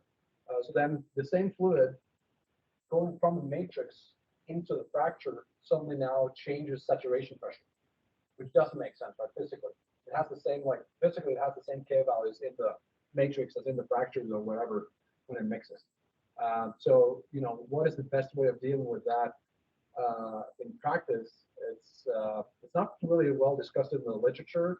I'm unsure if fourth BOT is the solution. Maybe in Whitson Plus, when we do the multi-layer segment there, we only have one BOT. Then you can change just the GOR between different layers. The problem with that is what John has talked about, is the fluids in place. Because if you have a wide range of different GOR and API values in different layers, there's not like a smooth GOR API trend. You will probably on the liquid side be able to develop. We do that primarily just because it's the fastest thing, and it doesn't create all kinds of convergence issues and whatnot. That's well. That also brings me into kind of a relevant point here that on the PVT side and in a lot of the things that we do, we allow you to export very easily into third-party tools. Here, John is building, and the team there is building a way more complicated model than what you can do in Whitson Plus. It's the same equations and everything, with like 3 layers, multiple wells, probably multiple fractures and stuff like that. It takes 12 hours to run, and we have like a goal internally that if you want to run those models, 100% fine, but you'll have to run them outside of Whitson Plus. You will get the multi-well numerical model in now, but still the runtime there will be from like 10 seconds to 1 to 2 minutes at max, even though you have people well flow. That's because you use symmetry of elements and stuff like that. So just a couple of comments on that. Did you have a question? Yeah. Just a quick question. Really great work. I was just thinking, are you planning to calibrate it with production data as well once you, I don't know, like this thing and do the PVT footprint and those sort of things? Once you have production data, you can try to backtrack it from which layer is coming out of the C1, C2, or C5 are there, and does it matches with the movement in practice? How is thinking is it about? Yeah, no. So I think the question was essentially like, how are we trying to validate some of these kind of improvements to the fluid characterization? And I think you're asking about potentially compositional validation, like we were to do like production sampling and whatnot. Obviously, the BOT is not giving us a compositional output, so we don't really know it's kind of the relative kind of, or the saturation comparison. We have thought about it. I think it's, I mean, I did have a point about the compositional space or compositional validation and how we can scale those down to essentially make those kind of reasonable run times to helpfully kind of validate with a very small portion of the model. And I think that's how we're going to try and approach it. Experimentally, I don't know. I've even talked to I talked to the interface fluidics guys as well. Hey, is this something that you guys can do too, like fluid mixing on the chip and all this stuff too, right? But yeah. So yeah. Just one additional comment to John mentioned. So the issue is about like where the fluid is coming from. For example, the gas or the liquid, whether there's a top layer which is having like more liquid potential than like the lower. And the issue is really quite difficult to solve. The diagnostic that is quite limited. So there's some diagnostics that we did do, which is like the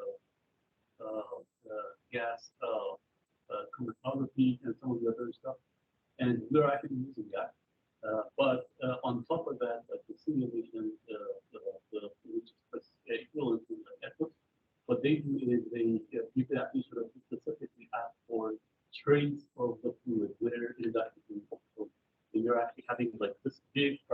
that actually sort of intersect different layers, then the fluid that comes into the well that's unproductive, you can see where or what percentage of that over time is coming from which layer. And so we can actually sort of look at that and compare it with like some of the other data again, like that and some of the others, just to see, hey, it is making sense, or maybe not. Exactly. Yeah. I think Sam, you have one. Yeah. So, before, let me just know what is the media objective system. So what we want to achieve with them. And then for the comparison, trends, looking, like the previous Yeah, I mean, I think at the end of the day, so the question was essentially what's the kind of the bigger objective, and I kind of alluded to some of it, I guess, way back in the rationale, but like for all our effort into like improving our fluid characterization, is it worth it? I guess, right? So we think it is. I mean, we essentially kind of think we play in this area where we've got this kind of complex, multiple fluids present, and now we've introduced this, additional variable of our depletion that's going on as well with our parent-child scenarios. So I think it's like we want to apply these models in that kind of setting, I think, and we also want to do it like fast and everywhere and whatnot. So we are trying to progress to that point of kind of a semi-automated solution. So I think we're trying to, once we've got the kind of algorithm dialed in, we're hoping to kind of unleash this, I guess, on our core asset. So. Additionally, specified area, run the models really quickly, get the PDPs and the block approval to the different layers, and you run it, and the ultimate goal is to make predictions whether it is this stuff or the other. And to really use that for after development. We've actually done like a little bit of try that for this round that we're actually putting around using these modifications is to make sure that the fact geometry that we have in the model is consistent, and at the same time we can have like smooth production prediction. We want to actually check the model.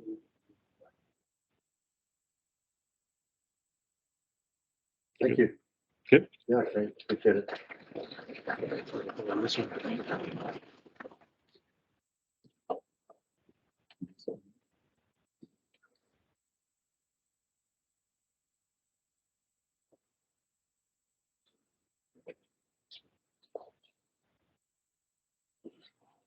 All right, we're going to graph check. So you can just click the right arrow to go. Okay. Thank you.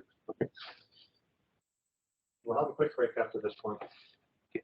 Thank you, everyone. So this is a presentation on detailed rate transient analysis in North Dakota Bakken that we did.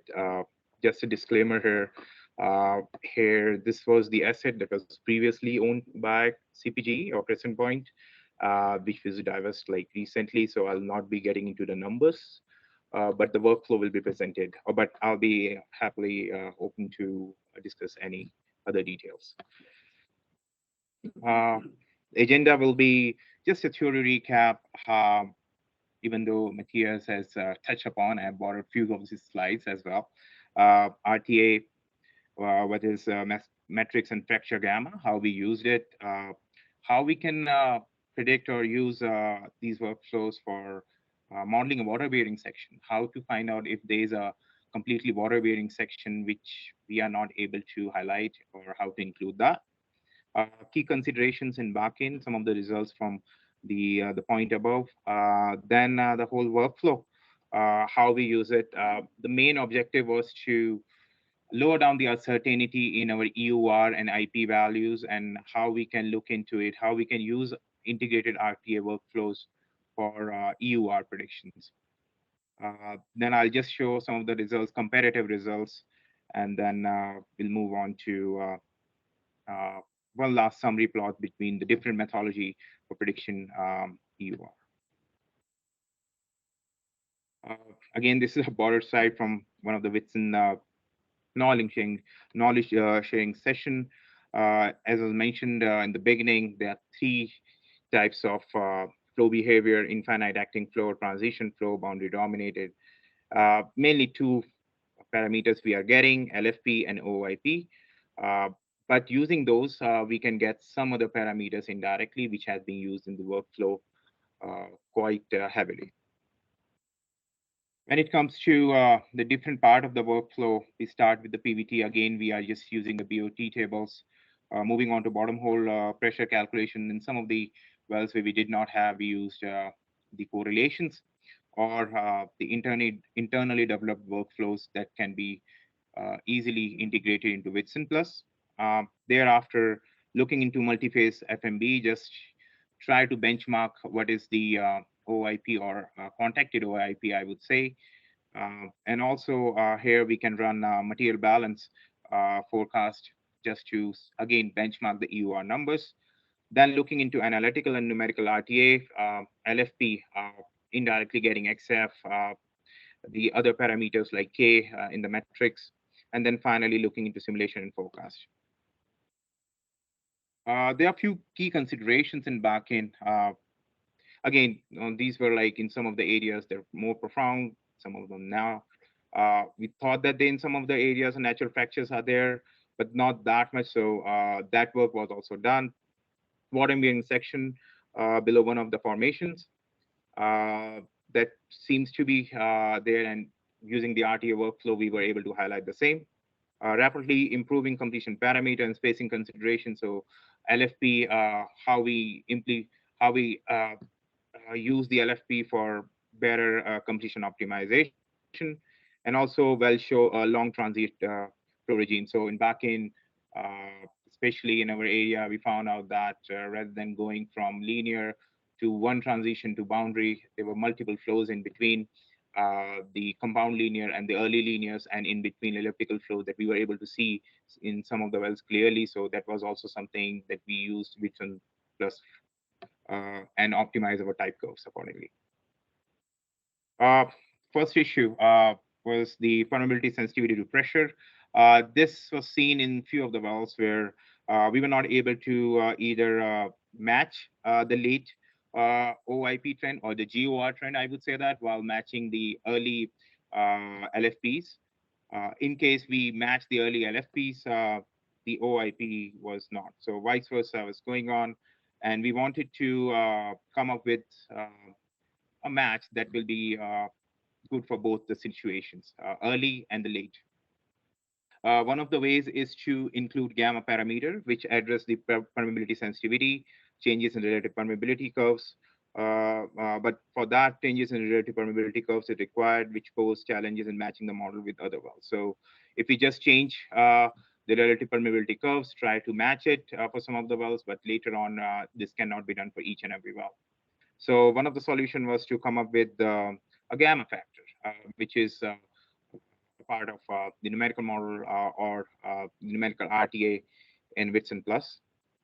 How we approach that problem? So we looked into different MPI values or CPG. This is Chow pressure group. Fracs are dynamic, so need to model as such. And sorry about that. And in order to do so, we looked into MPI values from post 1 year initial activation, which gave us a sort of an idea how with reservoir pressure, the permeability might change. On the top left corner, you can see these graphs for well ABC. We have the changes in the MPI. So post activation, initially the MPI values were high, 0.67, which dropped to about 0.3 in a due course of 1 year. And with the simulated reservoir pressure, we were able to pick the gamma value, which matches with this change. So, using that, we were able to pick a right gamma value, which was able to model the sensitivity of these permeability values on reservoir pressures. And then we were able to match the numerical RTA at the early and late time.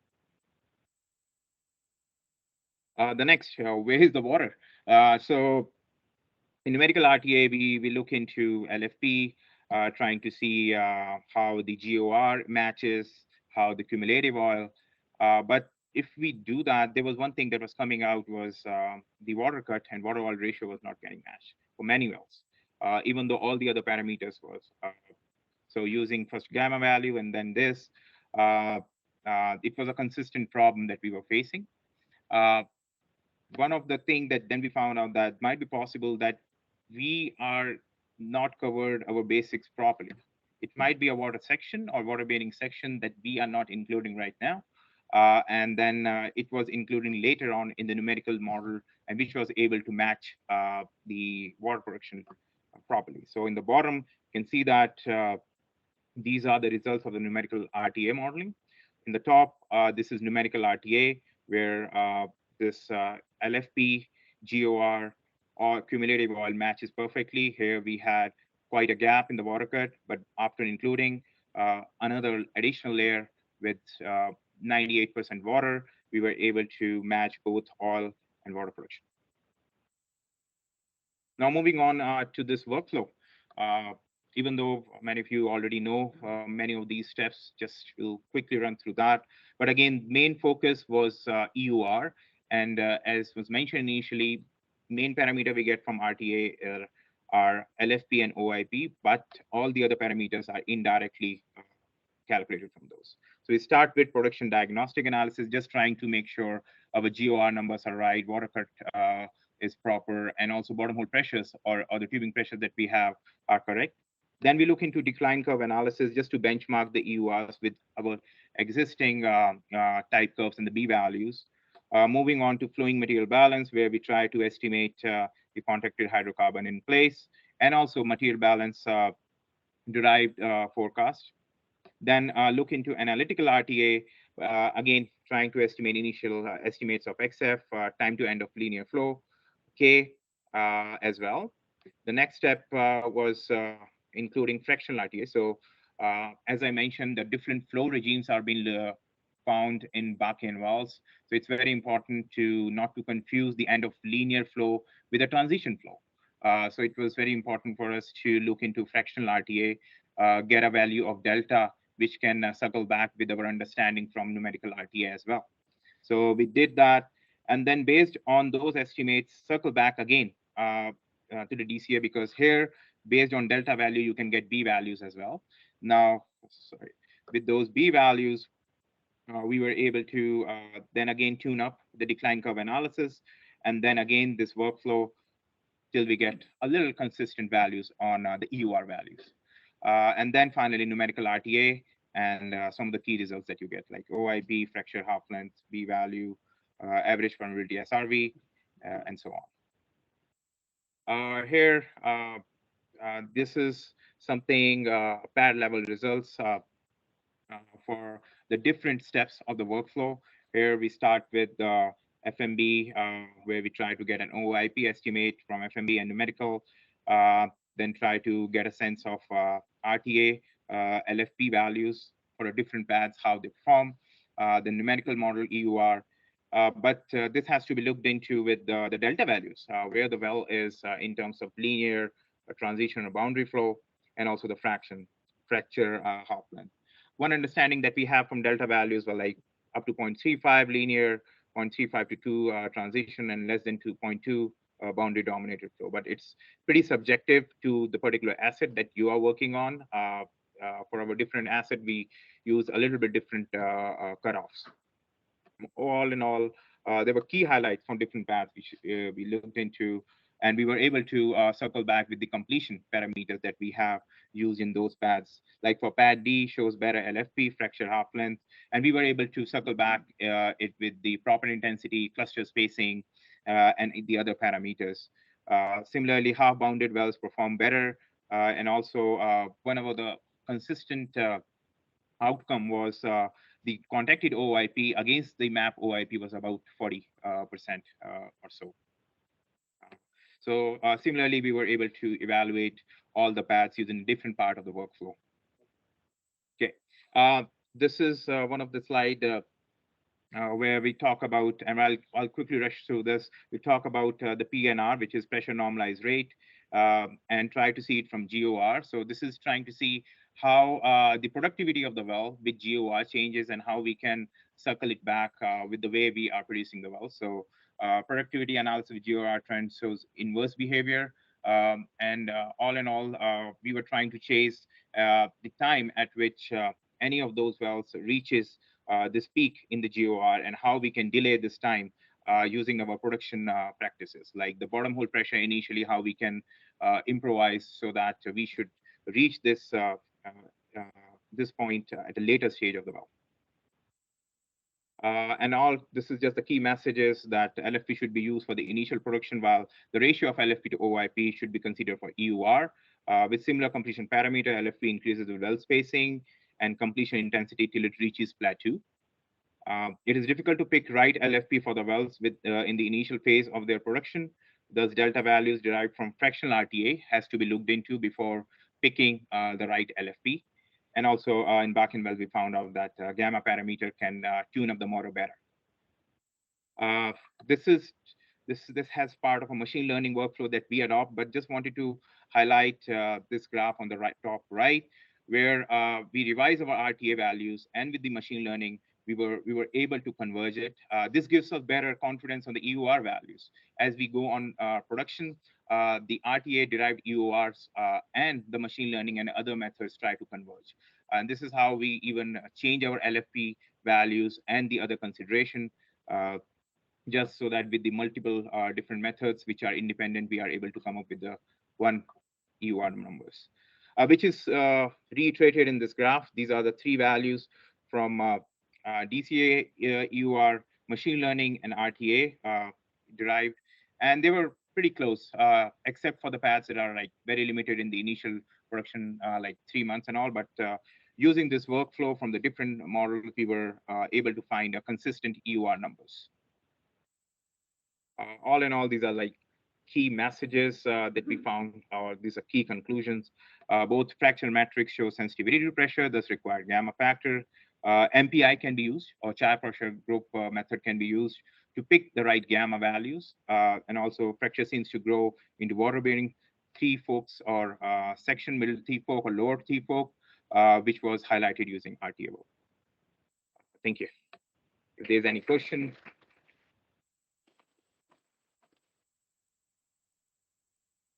Yeah, my question is just, you mentioned that you found a relationship between the ratio of the LFP and the oil in place to estimate EUR? No, what I was saying is when you are developing a pad, better estimates of the EUR comes from, or idea about the EUR comes from the ratio of LFP to OIP. Right. So if you just wanted to compare the well, like how the EUR will be before getting into details of numerical model, ratio of LFP to OIP gives you that idea rather than LFP alone. So LFP is the initial productivity, but if you are looking into the final answer, like quick final answer, then LFP to OIP ratio gives you that idea. So my question about that was, how much time or how much history do you need to feel comfortable with that ratio being meaningful? So I'll go back to this slide, like because I'm just covering different models. So this is what we have seen with the RTA as well. The initial estimates of the LFP were quite high, and that's why the RTA derived values were quite high. And as we go on, in this case, maybe about 250 days or something, or nearby, close to a year or 10 months, the things were getting better.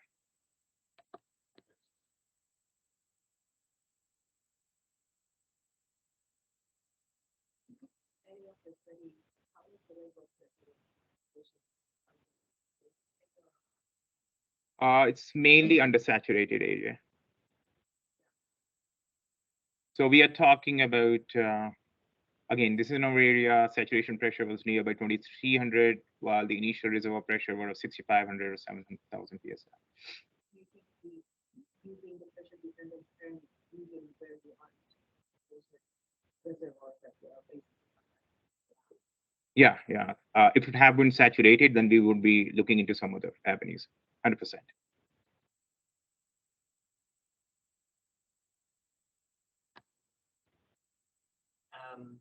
feel like when we've done rematching waters, the and it possibly will put less focus on matching the water. Usually say, oh well, our models under predicted water because we pump so much. Yeah. In the how how do you sort of reconcile that idea to then go and chase an additional water bearing? Like, how different does your water fit, or how much of a challenge do you need to have it fit on matching water production before you start to think, hey, maybe there's a water bearing zone somewhere else that I need to. So yeah, that's a really good question. So there are a few things. Yeah, should I? The question is, before getting into the weeds of including additional water zone, how we approach the problem on matching the water production, right? That's the question. So yeah, and this is a very good question because you cannot directly jump onto something that's very different as compared to the basic understanding that you have. So first thing first, we try to make sure that we include only produced water. We have composition analysis that is done in the initial phase. So make sure that the frac water is not being reported in here as compared to the produced water. We try to do that. Also, then in terms of matching the water production in terms of relative permeabilities, because one key parameter that you want to change before getting into any other parameter will be relative permeability. Your values at the end or k endpoints of your relative permeability of water, or an n factor or n values in your Cody curves. So we did that, but the thing was then the oil was not matching properly, and the wells it was matching, we were not able to use the same values in other wells. So when this problem become really big, that like we cannot keep changing on a relative permeability parameter for each and every well, because water requires that, and we were able to consistently see there's a big gap in the there's a big gap in water cut while the other ones actually matches properly. And it goes back to the understanding of the LFP parameters as well, because ultimately the goal is to pick the right LFP here. So this is where we thought that, yeah, it might be the case that the fracs are going, but I would say that this problem should not be done or dealt with independent with Whitson. You should also look into your frac models as well that we looked into, and that understanding was also coming. That might be possible. There is a downward growth of the fracture where there's a high water saturation is there. So did I answer your question? Yeah. Perfect. A couple of questions online. The first one is about the gamma values. Did you tune them and basically make them the same for all wells, or did you have them slightly different for the different wells? That's number one. So the thing is, I only showed you one example, but we had done this MPI or CPG study for multiple wells, and that allowed us to fine tune the gamma values a little bit wherever it is required. So they were different for the different types. A little bit. The second thing was, instead of using gamma, did you try to use, for instance, lower frac connectivity because you didn't? Yeah, we did that, but still we were facing the same issue, so that had to use gamma values. The last question is curious to know the discrepancy between the machine learning model EUR and RTA EUR early time. If you have any opinions about that in that plot. Yeah, that's a good question. So that's why I have a slide with pre-drill and post-drill. Pre-drill, we do not have any production, while RTA is mainly based on production. And as we go ahead, so both the models are not correct, I would say 100%. And that's why we are. So in machine learning, as we include more production, the dependency of any of the complicated machine learning models move from maybe completion parameter and geo parameter to production parameters as well. And that's how it fine-tuned. In RTA world also, similar thing is happening. As we move on, the understanding of end of linear flow gets better, and we are able to pick the right LFP accordingly. So I would say that both the models are learning from each other, and we converge it later on.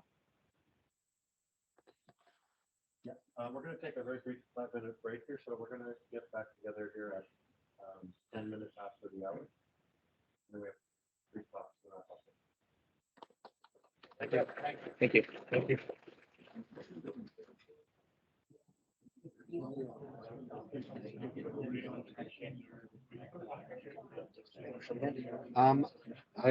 I don't know.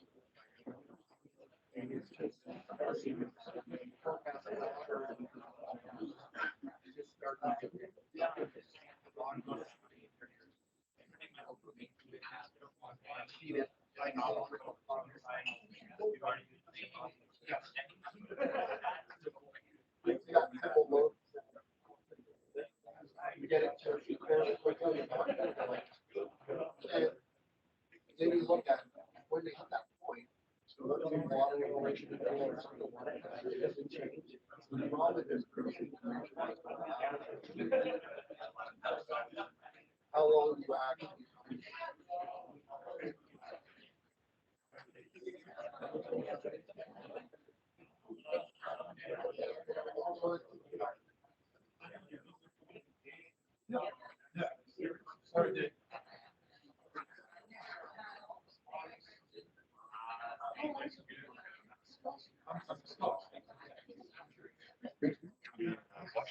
Yes. You go right.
So a lot of the guys that were on that hill.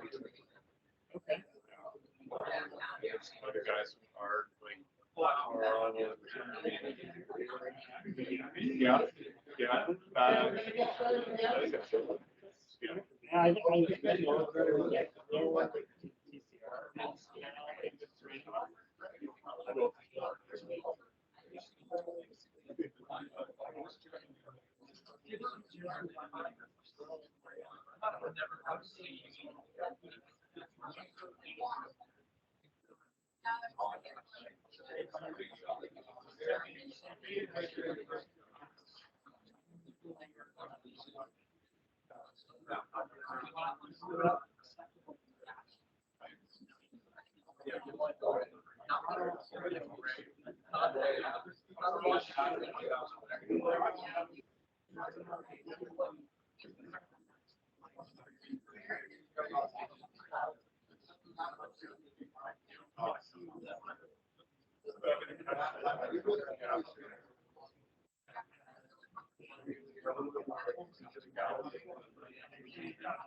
Hey, Next. yes, sir.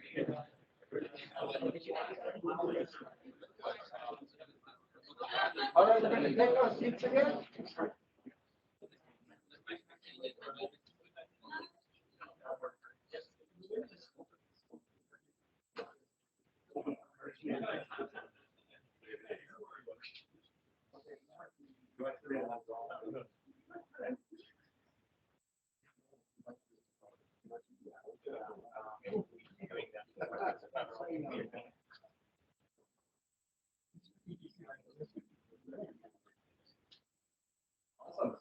Switch gears a little bit. It's a little bit more RT game, low performance workflow focus. Graham, who are we hearing now? Yeah, so yeah, Raj is going to chat about late time interference challenges. What Pat said. Thanks, Graham. Yeah, you can even just click the arrow and it'll go next. People who don't know me, I'm Raj. Been with whitCanada for about 5.5, 6 years now. Got into this unconventional space about a year and a half ago. We bought big binge into buying XTO last year, sometime in August. So I think I was working more conventional stuff. Started using Whitson about 2 years ago. I think we got Whitson. Used a little bit on the conventional side of Glock that we were chasing in sort of West 5 there, and they kind of started using this in the unconventional space here. So overview, I think it's going to talk about a case study of a pad that we have, different challenges. I think it's kind of the workflow is similar to what Gaurav talked about in this last presentation here, going from PVT to analytical RTA to numerical RTA and kind of so forth into the modeling as well.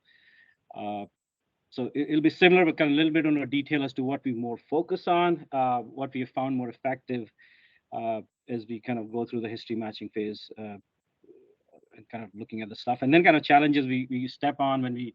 I think I'm not sure how much. I'm pretty sure you guys deal with that. Is like when you have a parent wall and you kind of still a child wall, you kind of ruin some cases that at least affect some part that parent wall. So what that looks like and how do you deal with that, and hopefully the new multi-well module that is getting released soon.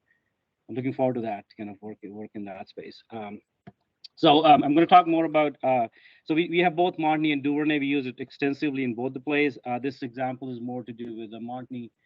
And again, picture here on the top right-hand side is more to do with the walls. All the red walls, at least the dates, I've kind of put the dates on when they came on. So the east walls were drilled first, which was in 2018. Then we drilled the next three walls in 2021, and then the last one in 2022. The blue wall to the very east is a different bench, so I'm not going to talk about that one. We're going to chat about the other 6 walls. We use separator data, so we use a common process conversion. So we're not using stock tank barrel. We use that and then convert it to a stock tank barrel.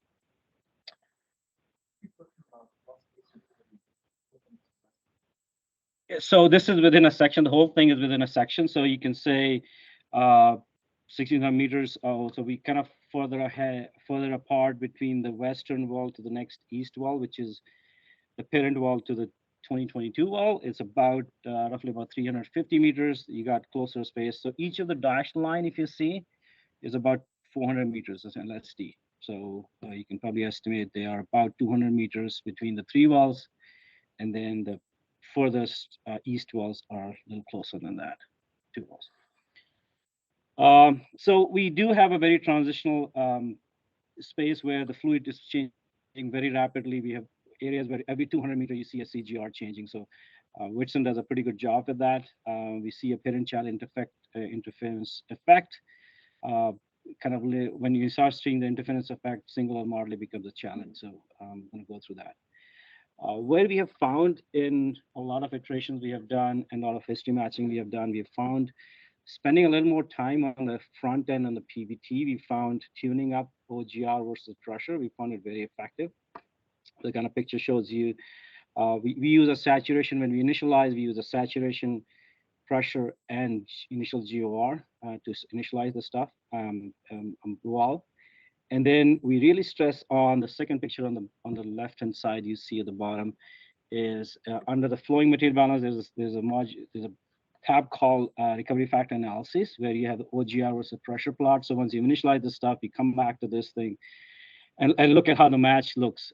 We go back and forth quite a bit on that to get a decent match, because I find if you spend a little more time here, your numerical RTA match becomes so much easier. If you don't have a good match here, I find that it could be a pain. Then we spend a fair bit of time in numerical RTA as well before we go to the final numerical modeling piece of it. If you got these 3 pieces correctly, I find it's a breeze to go through the match. So I'm going to start from the west to the east. West is the latest well we drill. So sometimes get lucky. It's a perfect match. I've never had such a great match. I think that's what prompted Matthias to kind of force me to present this thing, and I think he.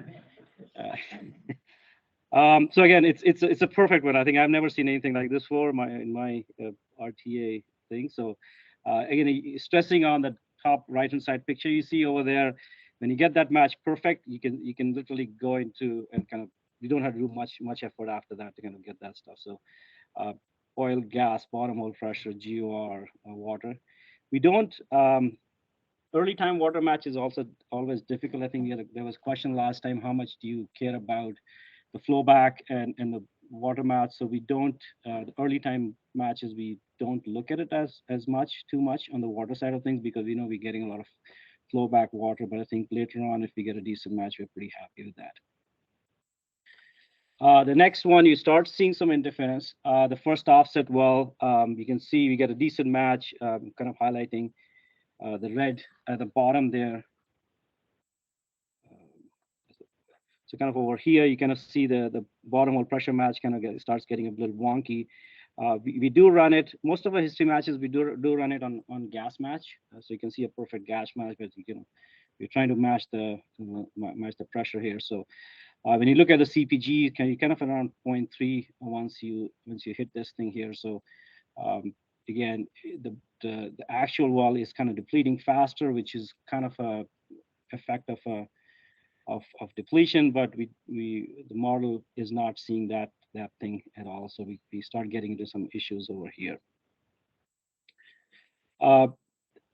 Just a little sidebar kind of about what we look at when we do a history match on a numerical RTA side of things. We do, I think the first thing first, we looked at the water cut match before we start looking at anything else. So I think we play around with the rel perma bit and the water saturation to get a decent water match.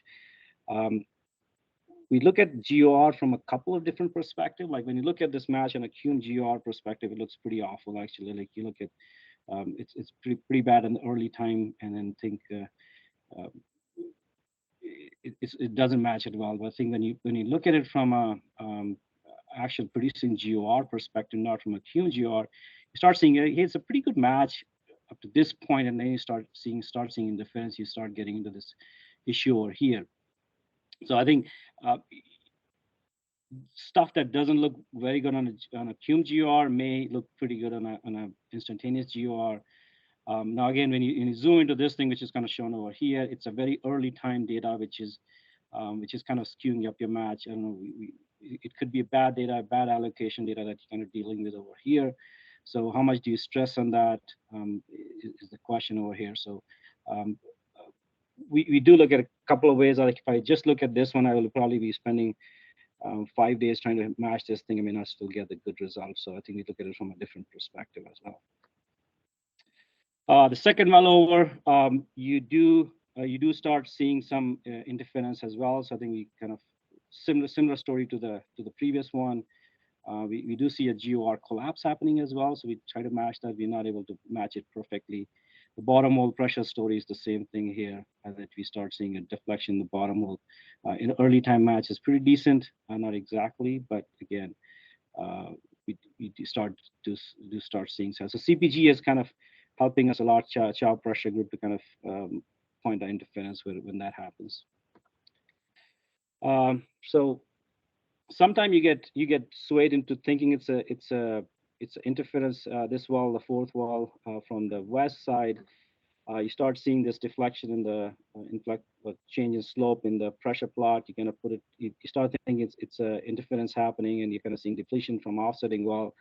But actually, you do get a pretty good match on the pressure side too, because it's actually what's happening when you start looking at the production. Your production ramped up over here, which is kind of resulting in this accelerated pressure decline here. So we are able to decently match the pressure over here, and pretty good match in the GOR as well, as you kind of pressure goes up as well. So we are able to kind of capture this phenomena.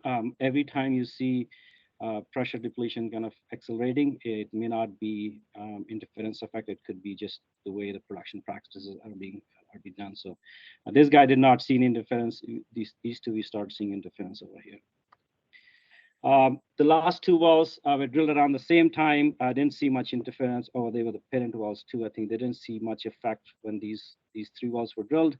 So we got a pretty decent match on all of these two wells over here. So that's kind of the oil, gas, water, and GOR match over here.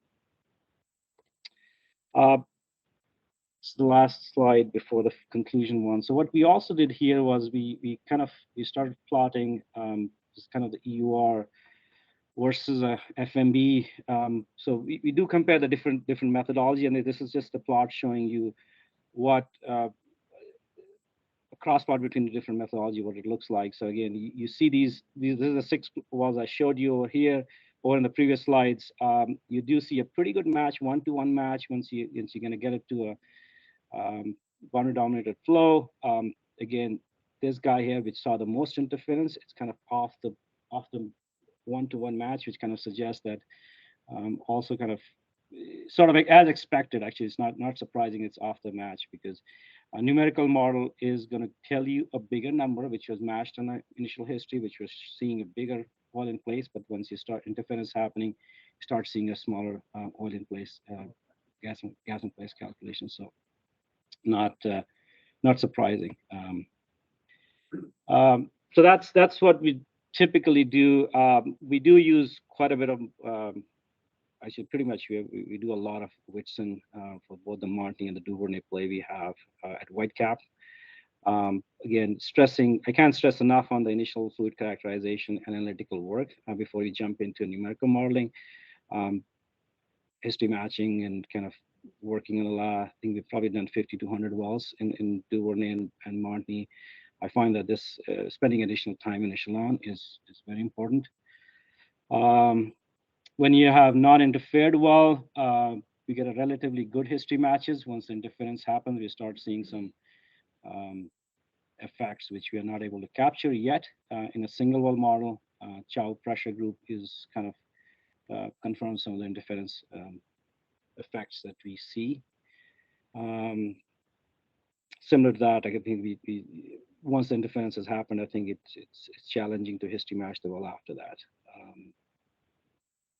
Again, once they reached a boundary dominated flow, I think a good correlation you can find between different methodologies. And once, but I think, but for the wells that have interference effect, the correlation is not that strong. So I think it can help us kind of verify our assumption that what we're seeing is interference effect. So again, it's a kind of a case study how we do things, and I'm looking forward to the multi-well model actually that is getting rolled out pretty soon here. So that's all I had.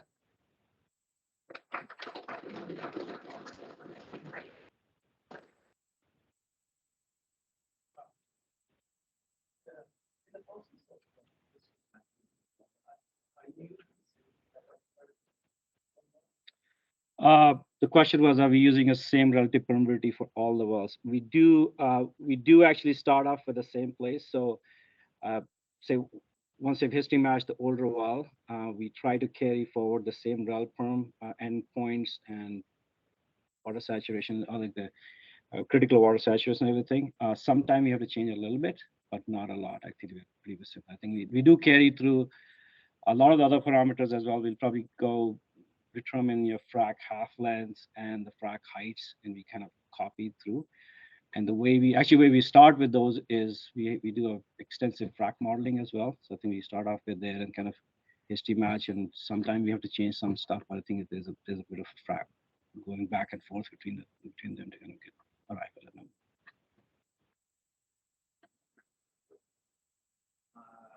Here in your work, you're showing that you are identifying interference based on the pressure. Yeah. But this is not how you usually identify interference, because, like you said, pressure may be an operational thing. Yeah. Then what you do is you do log plot, RNP, rate normalized pressure, and derivative. And then once you see the unit focus, this was your interference, and this actually is the same as 100 meter flow. I think the question is how do you distinguish between interference and the volume of the drainage area that kind of probably just wrong, right? And probably initially it was smaller. Yeah, so we do start off with the question was, how do you distinguish between interference and the boundary dominated flow? Yeah, so I think what we start off with, again, when we start building the model, we look at the spacing itself. So again, in this one over here, like if you're looking at this well, oops.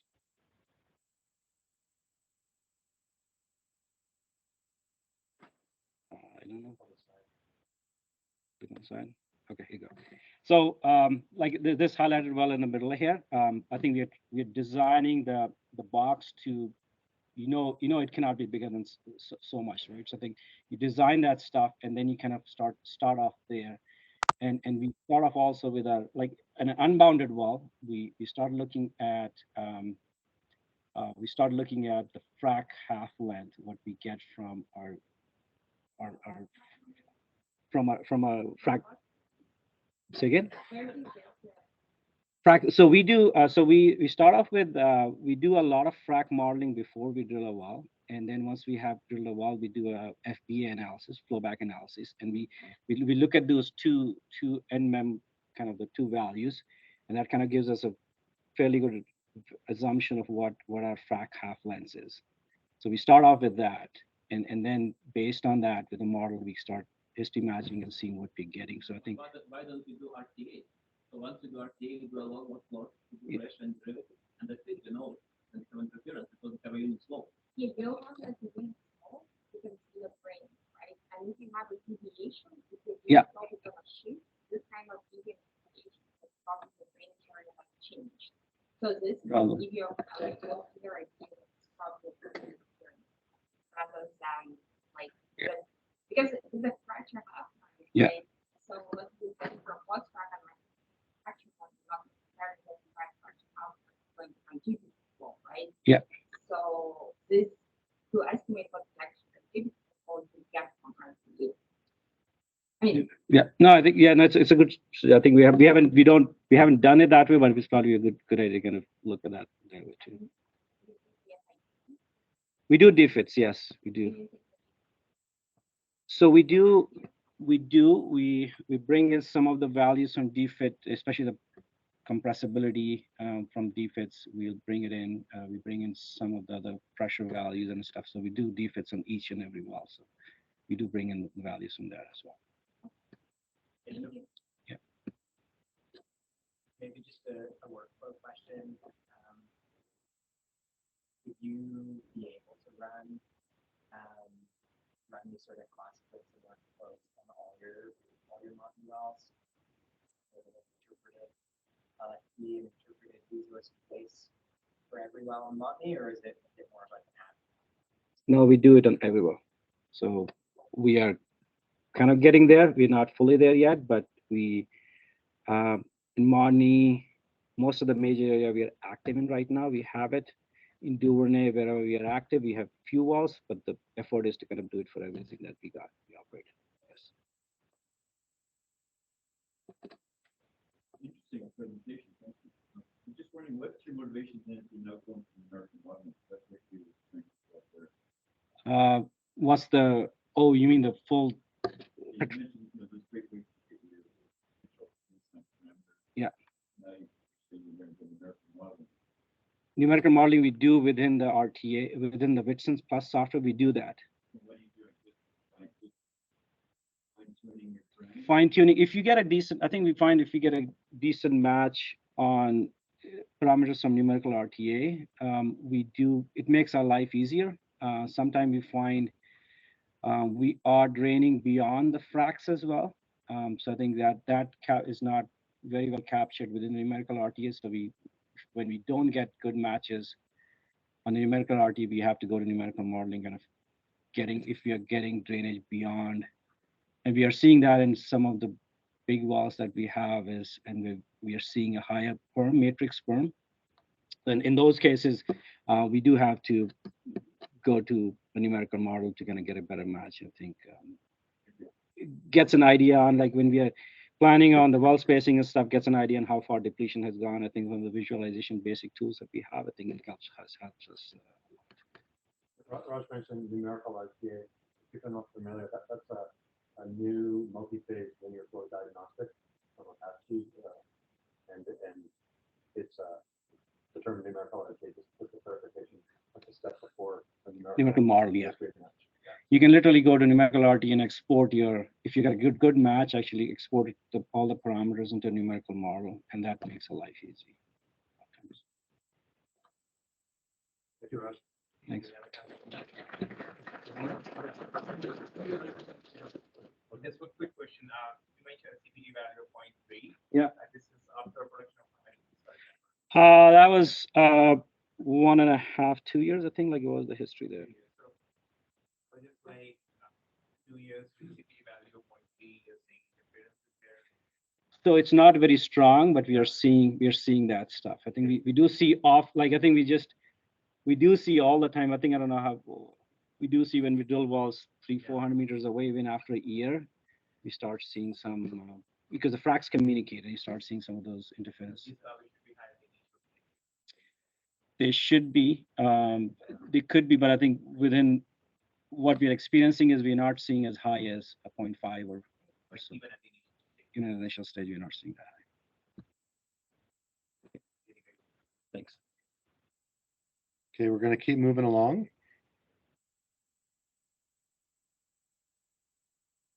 This is our second last talk. Ronnie, you're right. I think you're fair, right? Yeah. Thank you. Who is not, how low you can go. Yeah. This is an engineer's attempt at a cheeky title. Yeah, thanks, Matthias and Graham, for setting up a great event. I'm Jaron Van Dyken from Crescent Point Energy. I'm going to just give a bit of a high-level overview of our experiences using numerical RTA and fractional RTA for trying to compare well performance in the Duvernay. Okay, so we started using some of the Whitson tools about 2 years ago. So Crescent Point acquired a bunch of assets in the Kaybob Duvernay about 2.5 years ago, and yeah, we had to build up some competencies in a lot of different areas, and PVT was one of them. So Whitson had just recently developed an equation of state model, a regional Duvernay equation of state model, and so we were excited to start to use that to give us a bit of a head start on mapping fluid properties and these kinds of things. So our first exercise was basically to plug in some basic parameters, initial reservoir temperature, pressure, and producing GOR for all the strat wells that existed in the area, and just see if we could make a bunch of fluid property maps. So this is an example of that. This is now dated. It's from a presentation I gave in a previous knowledge sharing session, and I haven't updated it, so this does not reflect our current land position, but I think would still be pretty close to our current view on the fluid systems and how they vary across the field. So essentially, in the north end of the Kaybob Duvernay, you've got a black oil system. In the south end, you've got a wet gas, but most of the acreage is a volatile oil in the northern half of the play and a retrograde condensate in the southern half of the play, roughly speaking. And then if you want to take a look at the phase envelope diagrams, this is kind of what we're working with. And traditionally, it was challenging to get good analytical RTA interpretations in the Duvernay because of the multi-phase effects. So we're significantly overpressured. The reservoir pressure is roughly double the saturation pressure, and so as you start to produce and you cross your saturation pressure, you have very dynamic GOR, changing compressibility, all these things that were the main motivation for developing numerical RTA to begin with. So I think Whitson rolled out the implementation of this technique in their software around the same time that we were starting to use it for PVT purposes. So the timing was very coincidental, and we benefited from that. But definitely, yeah, plunged right in to see what this technique could do for us to try to make RTA for this multi-phase play a little bit more useful. So I'm going to walk through a number of examples of what the diagnostic plots look like for the wells that we've been interpreting, and some of the things to look out for as we've learned to not arrive at conclusions too quickly. So this is the first example I'll give.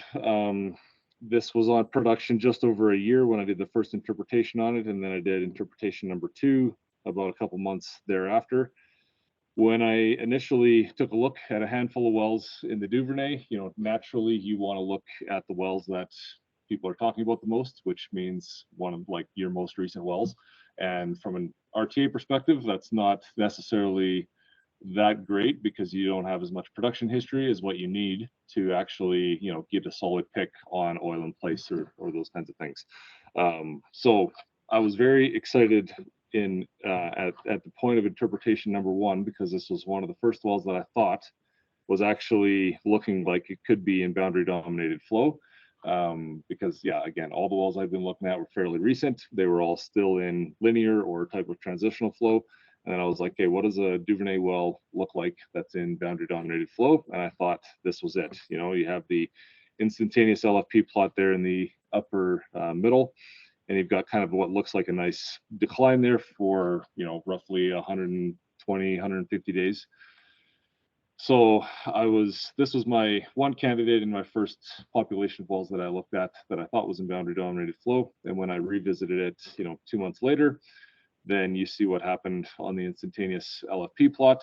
And I don't necessarily know if there was changes to how the well was being operated or what the reason behind it was, but this kind of was a bit of a reality check to say, don't draw conclusions too quickly, because at the point of interpretation number 2, it now looks like this is actually stabilizing again in a place that looks like, you know, a plateau, an LFP pick that could last for potentially significantly longer, potentially not, but you don't really know at this point.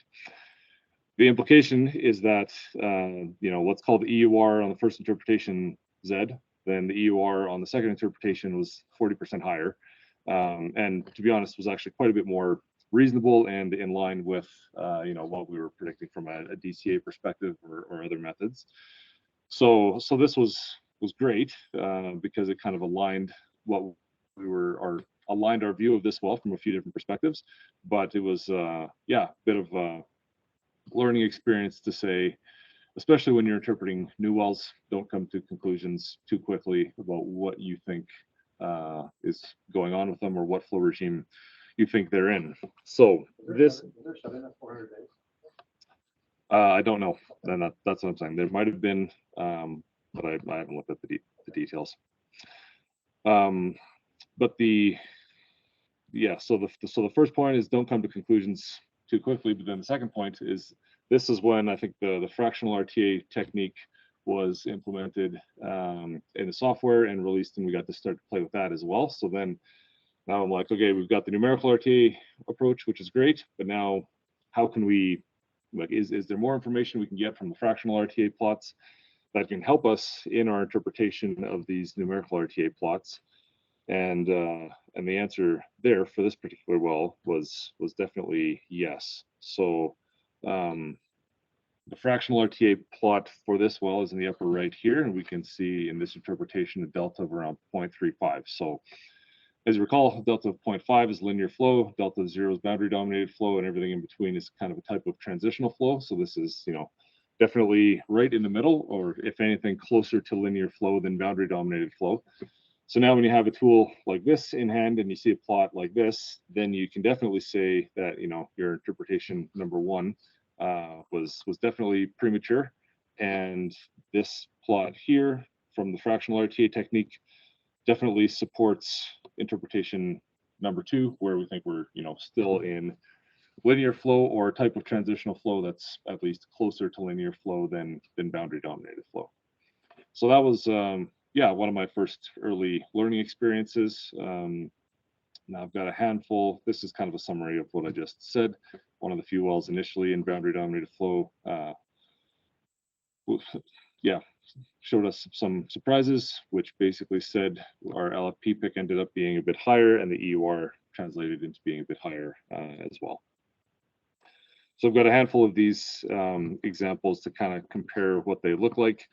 I'm going to show examples without showing all of the different well metrics, but with a variety of different, you know, well spacings, completion designs, completion intensity, that kind of thing. So this is my second example. This one is a similar vintage to the previous example, but from everything we've seen in our various interpretations of this well, looks like a much more uniform fracture geometry. So in this case, you know, we've got a similar production history, but from the fractional RTA perspective, we're seeing a delta of around 0.24, so definitely lower than the previous example. And this is probably more representative, I would say, of where a typical Duvernay would be at about the 1.5 year mark. And what's interesting, and you know, what a lot of you are probably looking at, is whether you're seeing the behavior in the cumulative LFP plot or the instantaneous LFP plot. It's very dynamic in the first, you know, 3 months or so, and then it stabilizes thereafter. So we typically try to do an interpretation, you know, say 2 to 3 months in, but it really depends on how dynamic that initial behavior is. And again, we try to, you know, forecast where we think that stabilized plateau is going to be, because that plateau typically lasts at least 2 years, but can last, you know, several years, 7+ years in some cases, and counting. So yeah, so I guess the first main takeaway is that we found that the numerical and fractional RTA techniques can work really good hand in hand to kind of help inform each other and get a better interpretation. And then the second one is, yeah, not to pick that LFP too quickly while the diagnostic plot is still showing dynamic behavior, but wait and try to see where that plateau is going to be, because that's the part that's going to be, you know, most uniquely comparable between your wells, between your pads, in order to draw conclusions about completion effectiveness with different designs, for example. So just a few more examples here. This is a half-bounded well at relatively tighter well spacing than the previous examples, and this arrives at what looks to be more like a boundary-dominated flow behavior than linear flow, much quicker than the previous examples, but this one also has a lot more production history. It's currently showing a delta of around 0.13, so much closer to boundary-dominated flow. But again, after several years, this is definitely where we would expect to be, if not firmly in boundary-dominated flow. This is a half-bounded well, like I said, at tighter spacing. So I think the portion of the well that's draining the shared space would definitely be boundary-dominated flow, but there would be portions of the unbounded space on the other side where maybe some fractures reach further than others, and they still have a little bit of that transitional flow behavior. This is a similar example. I think this is a fully bounded example at similar well spacing to the previous one. And again, it seems to arrive at what looks like a boundary dominated flow profile sooner. And current interpretation on it is a delta of around 0.08. So not firmly zero. There may be still some fracs that have some unique drainage area, but all things considered, this is an example of a well that's firmly in boundary dominated flow. And this is my last example here. This is an unbounded well that's been producing for over 7 years. And the delta on it currently looks like it's around 0.16. So definitely, meaningfully enough higher or higher enough above zero to say it's not boundary dominated flow. And then from the either the cumulative or the instantaneous LFP plot looks like it's still behaving largely like in a plateau-like manner. It doesn't look like it's faced a significant decline yet. So from this perspective, we can probably infer something about the stimulation uniformity. Being an unbounded well, there's likely a number of fracs that grew longer than others that are still benefiting from that. This is one of the examples that I came across that was surprising to say, even after 7+ years, this well is still producing in a type of transitional flow. So definitely helped to, form the team's mental models about how we think the wells are draining the reservoir over time, even with this much production. So how do we use these results in a regular basis or a routine basis now that we've had some more experience with it? Most of those examples were done in the initial 30 to 40 well population that we tackled. We've now interpreted over 100 wells using both techniques, so we have quite a nice distribution of where all the wells are in terms of their flow regime and their productivity and their LFP numbers, etc. And whenever we have new wells coming online, like I mentioned, we try to get a first initial interpretation done within the first 2 to 3 months to try to see where it lands relative to neighboring pads or otherwise similar common value areas or similar geology, to see if the subtle changes that we're making in our stage designs or our completion intensity is actually yielding a noticeable improvement or not. So one of the plots that we look at fairly routinely is the delta distribution. And this I've just, for the purpose of this presentation, I've colored it by vintage, basically to just show that, essentially all the newer wells are dark blue and all the older wells are like that dark orange color. And you see kind of a gradual transition from one to the other as you go from a delta of 0.5 down to 0. But there are some surprises. And that first example that I showed with a delta of 0.35, 1.5, 2 years in, is one of those exceptions.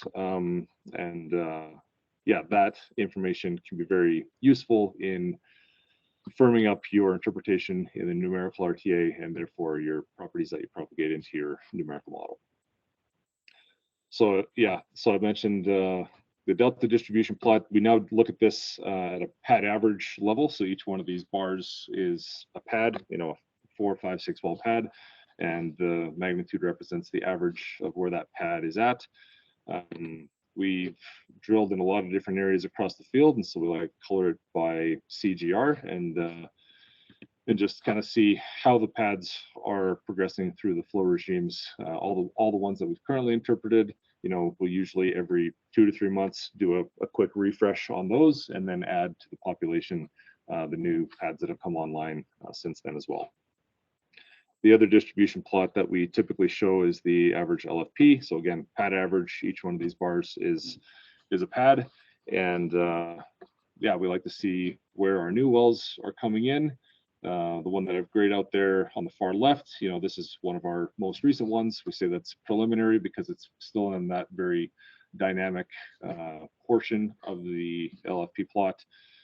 And like I said, we try to predict where that is going to plateau. So it's not like we're picking the peak there and being overly optimistic, but at the end of the day, there's more uncertainty in that one than in the rest. So I'll definitely, color those differently accordingly. Okay, so yeah, just in summary, we've analyzed over 100 Duvernay wells using these 2 RTA techniques. We've learned a lot about how the 2 can help to inform each other. And we've also learned a lot about how different wells and what their attributes can tell you about how long they're likely to be in transitional flow versus reaching boundary dominated flow quickly. So, fully bounded wells that have a modern completion can reach boundary dominated flow in that 2 to 3 mark.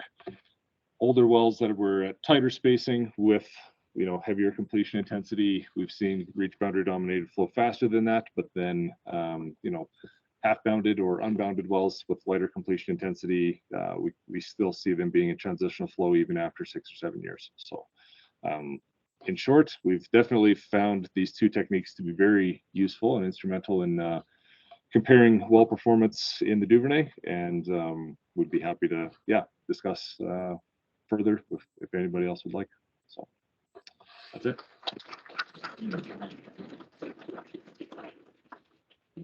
Yes, Matthias.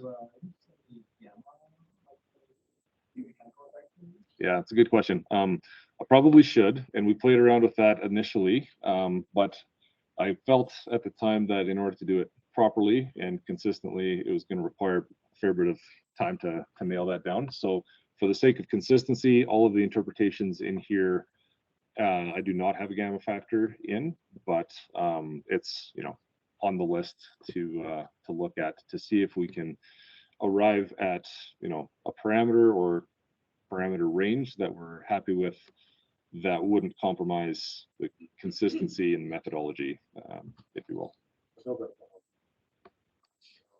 Right. Yeah, I think we've got some historical examples we could probably use to dial that in, but yeah, at this point we haven't yet done that. Yeah, in the back.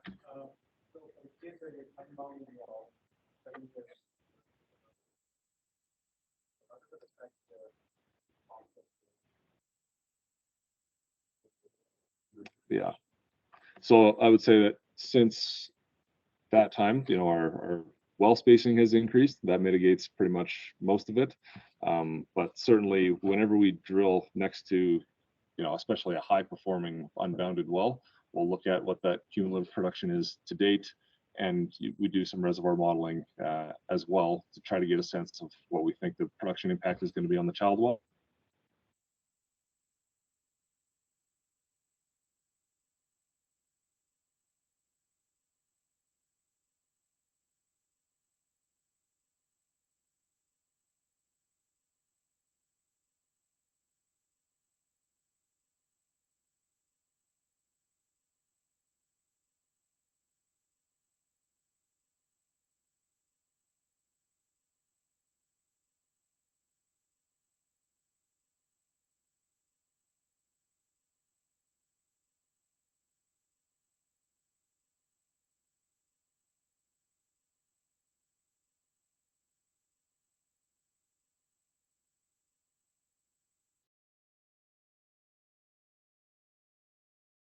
I've seen a delta value remain higher for longer.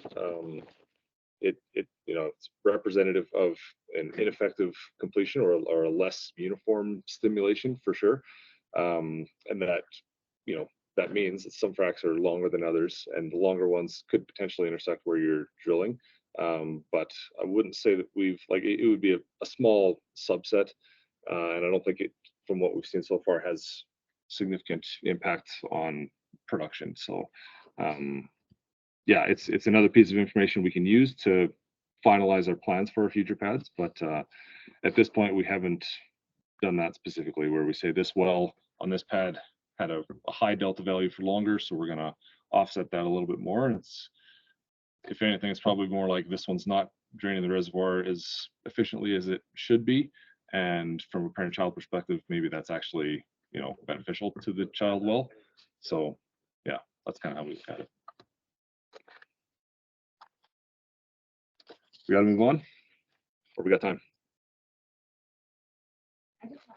Sure. On one of the slides, it shows, I think, like white lines are those like wells. One of the colorful maps at the beginning. Yeah. Yeah, the well paths were on there. Yes. Why is that?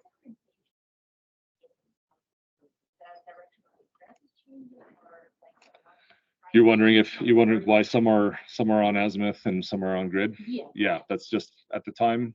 If they're grid wells, either it was before the company at the time decided to change to drilling on azimuth, or because of the way the land position was at the time, and you didn't have the option to drill on azimuth. So I think currently the vast majority of wells that are drilled in the Duvernay are on azimuth, but there are one-offs where you're drilling the edge of your land, and you have really no choice but to do it on grid.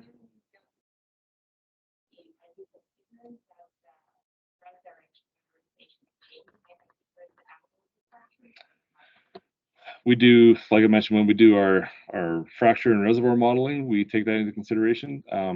So we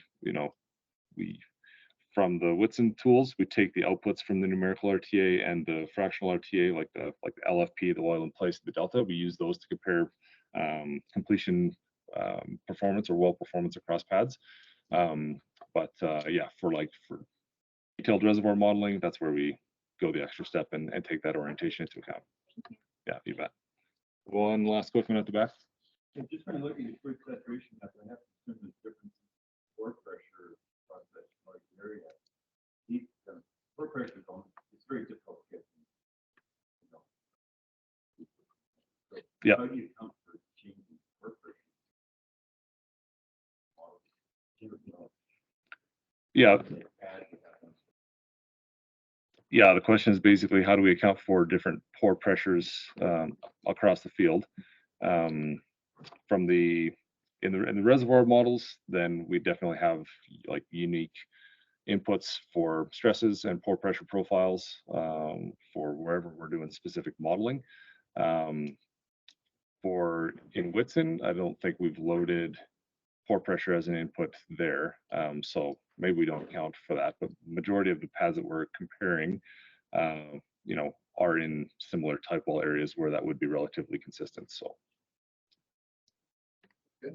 All right.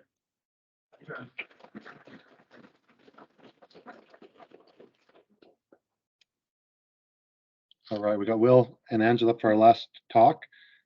And I'll just mention, Matthias and I are able to hang around after this for anyone who wants to chat. But yeah, this will be our last talk.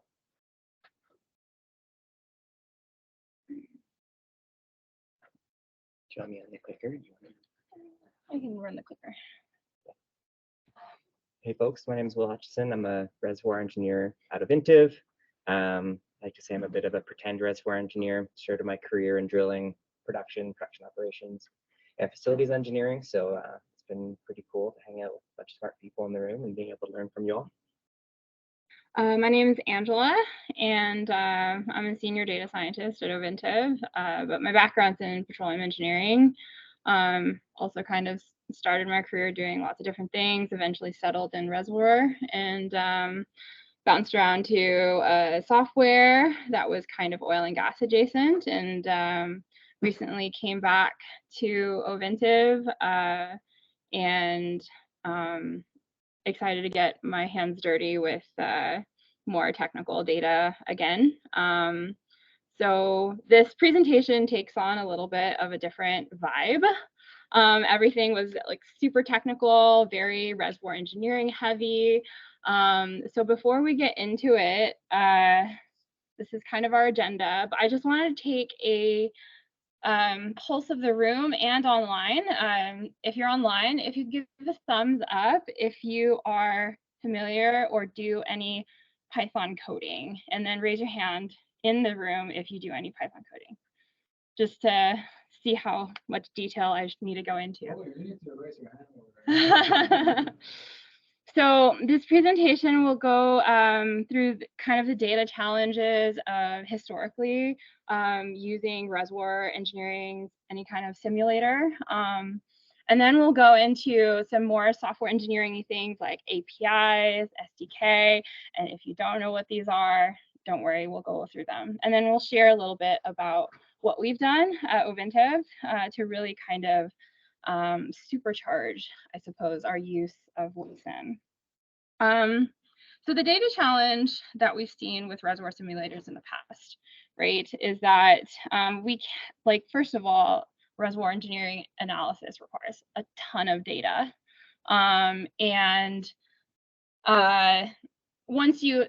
there's the challenge of getting that data into the simulation software to begin with.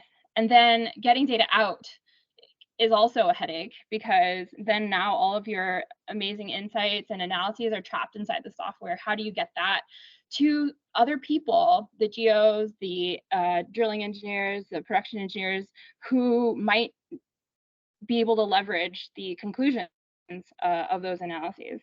So Whitson has an option to do mass upload using Excel. There's lots of other templates out that they provide, but Excel is maybe the one that I think is kind of most familiar to all of us. But there's still that collection piece. Like, yes, we have this Excel template that you can upload into Whitson, but you still have to collect all of that data, and it still depends on a person to push that data into Whitson. So at Ovintiv, we have Shuaz in the room. He's worked a lot on this. So even prior to loading data in Whitson, I call it this collection step. So that collection step could be an Excel file. But what we've done is we have this staging pipeline that is automated. It runs daily or weekly, depending on the need of the data, how fresh it needs to be. And we put that into an actual database, because, Excel is not a database. So we put that into data. I'm willing to have that debate with anybody, but I'm going to put that out there. Excel is not a database. So we put that into a staging database. This could be anything. I know Snowflake has been mentioned. That could be something like Microsoft SQL Server. It could even be Oracle. It doesn't matter. You have to kind of stage all of your data in one place. And then we developed, this is a command line interface tool. Basically, it's an application that loads data from our stage database into Whitson. It's written in Python. We kind of have both Python and R people at Ovintiv. This is currently manual, but because it's codified, it can be automated. So now we have a fresh daily or weekly running pipeline into Whitson, loading over 1,300 wells, freshest data, production data, any updates into any reservoir properties that are being done by our geologists. All of that gets captured continuously and pushed into Whitson, versus even if we had a person pushing this into a traditional reservoir simulator, for example, Harmony, there are some limitations. And what makes this possible with Whitson is APIs. And so that's kind of my little message down here. APIs make automated, reliable data pipelines easier. So once the data is in Whitson, there's that porting. There's also the ability to get data out of Whitson and using it elsewhere in analyses. So what is an API? So API stands for Application Programming Interface. You can think of it as like a restaurant menu is what ChatGPT told me to use as an analogy. But I mean, you can see that kind of analogy here in this documentation is that it provides a list of what kinds of information you can push to Whitson and what kind of information you can get from Whitson or change or update and things like that. So what it does, it abstracts and hides all the complexities behind the software. You don't need to know how certain tables are joined together. You don't need to know like data schemas. It's all here for you, telling you, okay, there's this, we call it endpoints, this API endpoint called fields. That means you can get what fields are in Whitson, what, how many are there, which one, what are they called, what's the ID number of the field. There's also an endpoint here called wells. What wells in which project? How many wells are there? What are their names? What are their UWIs? What have you? This is all great. This allows us to push data into Whitson and pull data into Whitson. But there's another additional concept called an SDK. The SDK stands for Software Development Kit. And it's built as a wrapper around the API, and it just simplifies this language and it makes it more human readable and intuitive. So I've created the Whitson Python SDK with the blessing of those at Whitson. It's totally open source. That if you write in Python, you can download this package and it makes accessing the Whitson API a little bit easier. So that's very abstract. So let's just look at some code. And I realize this is very, very tiny. I should have made it much bigger. But if you've ever looked at the Whitson API documentation, there's an example of how you would connect to Whitson. And that's here in this, these lines, actually all of these lines, this whole stack from line 10 to line 23. And on top of that, you have like private things, passwords, usernames that are stored in the code directly, which is kind of a no-no. So with the SDK, also this is really hard to read. You have con to HTTP client. You see this kind of commonly familiar URL here. You know, it does a job, but I would compare it here to the SDK. So you don't have to import all of these different packages. With the SDK, you simply have the Whitson client. The client is like that connection. If you're familiar with database connections, it's like you specify your username and password, and you connected to the database.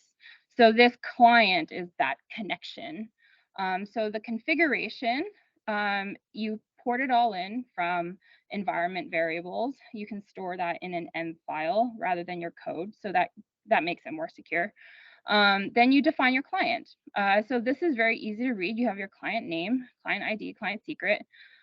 And one of the struggles at, I think many oil and gas companies, us included, is that we require special certificates to go through our firewall.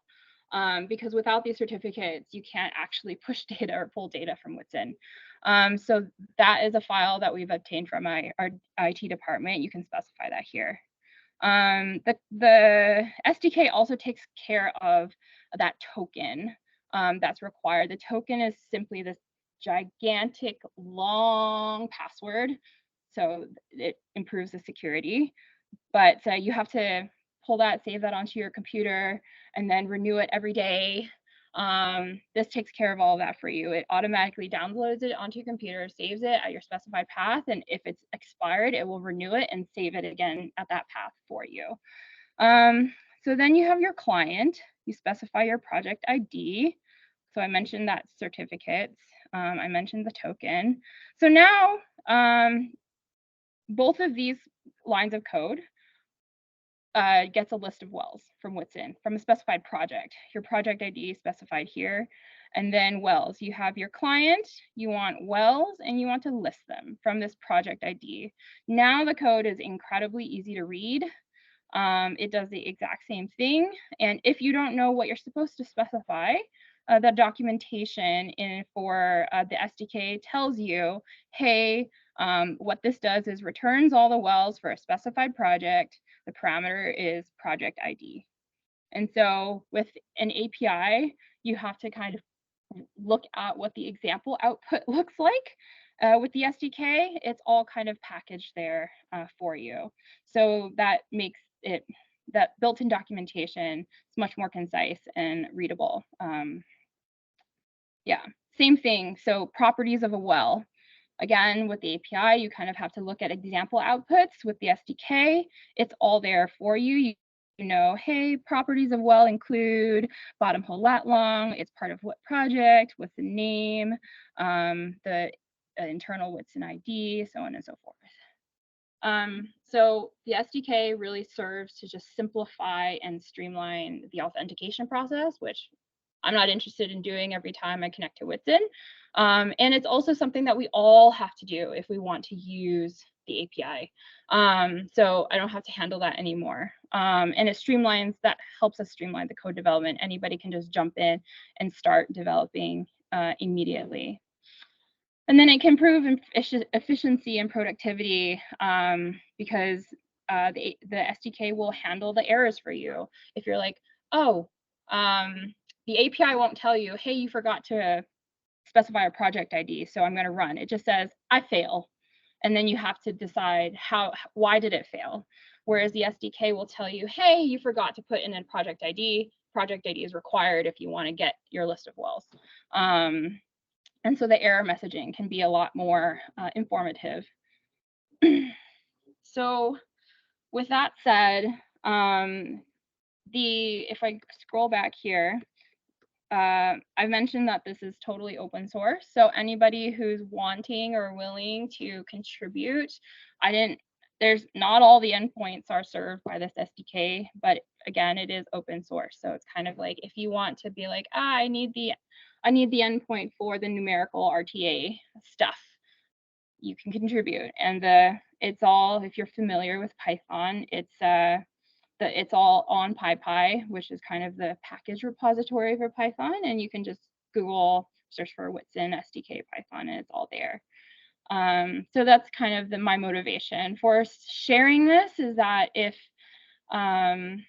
there's anybody that wants to contribute or wants to be like, hey, that's great, I want to use the SDK in addition to the API for the endpoints that haven't been implemented, that's kind of how it works now. So being able to connect to Whitson programmatically has allowed us to do all of these additional use cases. And I'm going to let Will go through them. Yeah, I'll add one more thing. PowerPoint's also not a database. If people were angry about Excel, they would maybe cry to see how much good reservoir engineering insight we have packaged up in PowerPoints out of Intiv. But I'll walk through a few use cases. So Angela's gone through all the work to make sure our data is flowing in and out of Whitson really seamlessly. I want my data now, and I want it to be clean, awesome data. Check mark. Now we can go do all this cool work in Whitson sort of anytime we please. First project I'm going to talk through is just a bottom hole pressure correlation study. The idea here is that for almost all of our wells in the Montney, we don't have bottom hole pressure gauges. We do have a handful of cases where we do have gauges at the end of a tubing string. And then we also have some wells with a tubing inside casing configuration and no packer, where we can also get a decent idea of what our bottom hole flowing pressure might be. So for those two styles of wells with gauges, and then the tubing inside casing with no packer, Angela was able to facilitate and build this awesome exercise where we go through and calculate bottom hole pressures for all of those wells, and then extract the bottom hole pressure correlation estimates for those wells, and we can come up for 500 plus wells across the Montney, what the best correlation is for each well. So that's an amazing step, all enabled by Angela's work getting the API and SDK built and having that data flow in and out of Whitsun sort of seamlessly. We were surprised to see that a bunch of oil wells fit best with a graze correlation. So if you guys want to talk about that, please reach out. And then the other interesting piece here is that now that we have this data, we can start to do correlation studies. Maybe we can plot WGR versus what correlation works best. Maybe it's CGR. So we're hoping that there's a bunch of interesting learning and observations that can fall out of having all of this bottom hole pressure for 4 different correlations available for all of our wells. So that's a pretty exciting project. We're probably going to apply a lens to assess if maybe early time versus late time. Some correlations are working better than others. And really the goal for us is to help this facilitate the discussion around a best practice. Maybe for a certain area, you want to use a Beggs and Brill. Maybe for other area, you want to use the Waltzmaya and Gahar. We can't really make an informed decision there unless we have all this information available to us. I just want to jump in here is like, we did this for 500 wells and it didn't require, it required 0 button pushing because of the API. So we loaded we have the production data in there. There's an API endpoint that says, push the button that says calculate bottom hole pressures. That's what it does. So I was basically able to be like, here's my well list for wells with bottom hole pressure gauges. Here's my well list for, I call them packerless wells, just for short naming. And then I was able to iterate through that list of wells, be like, I want to run it on the flowing side. I want the bottom hole pressure, calculate, next one, calculate, next one, calculate. And as it's running, I can actually go into the Whitsun interface and see.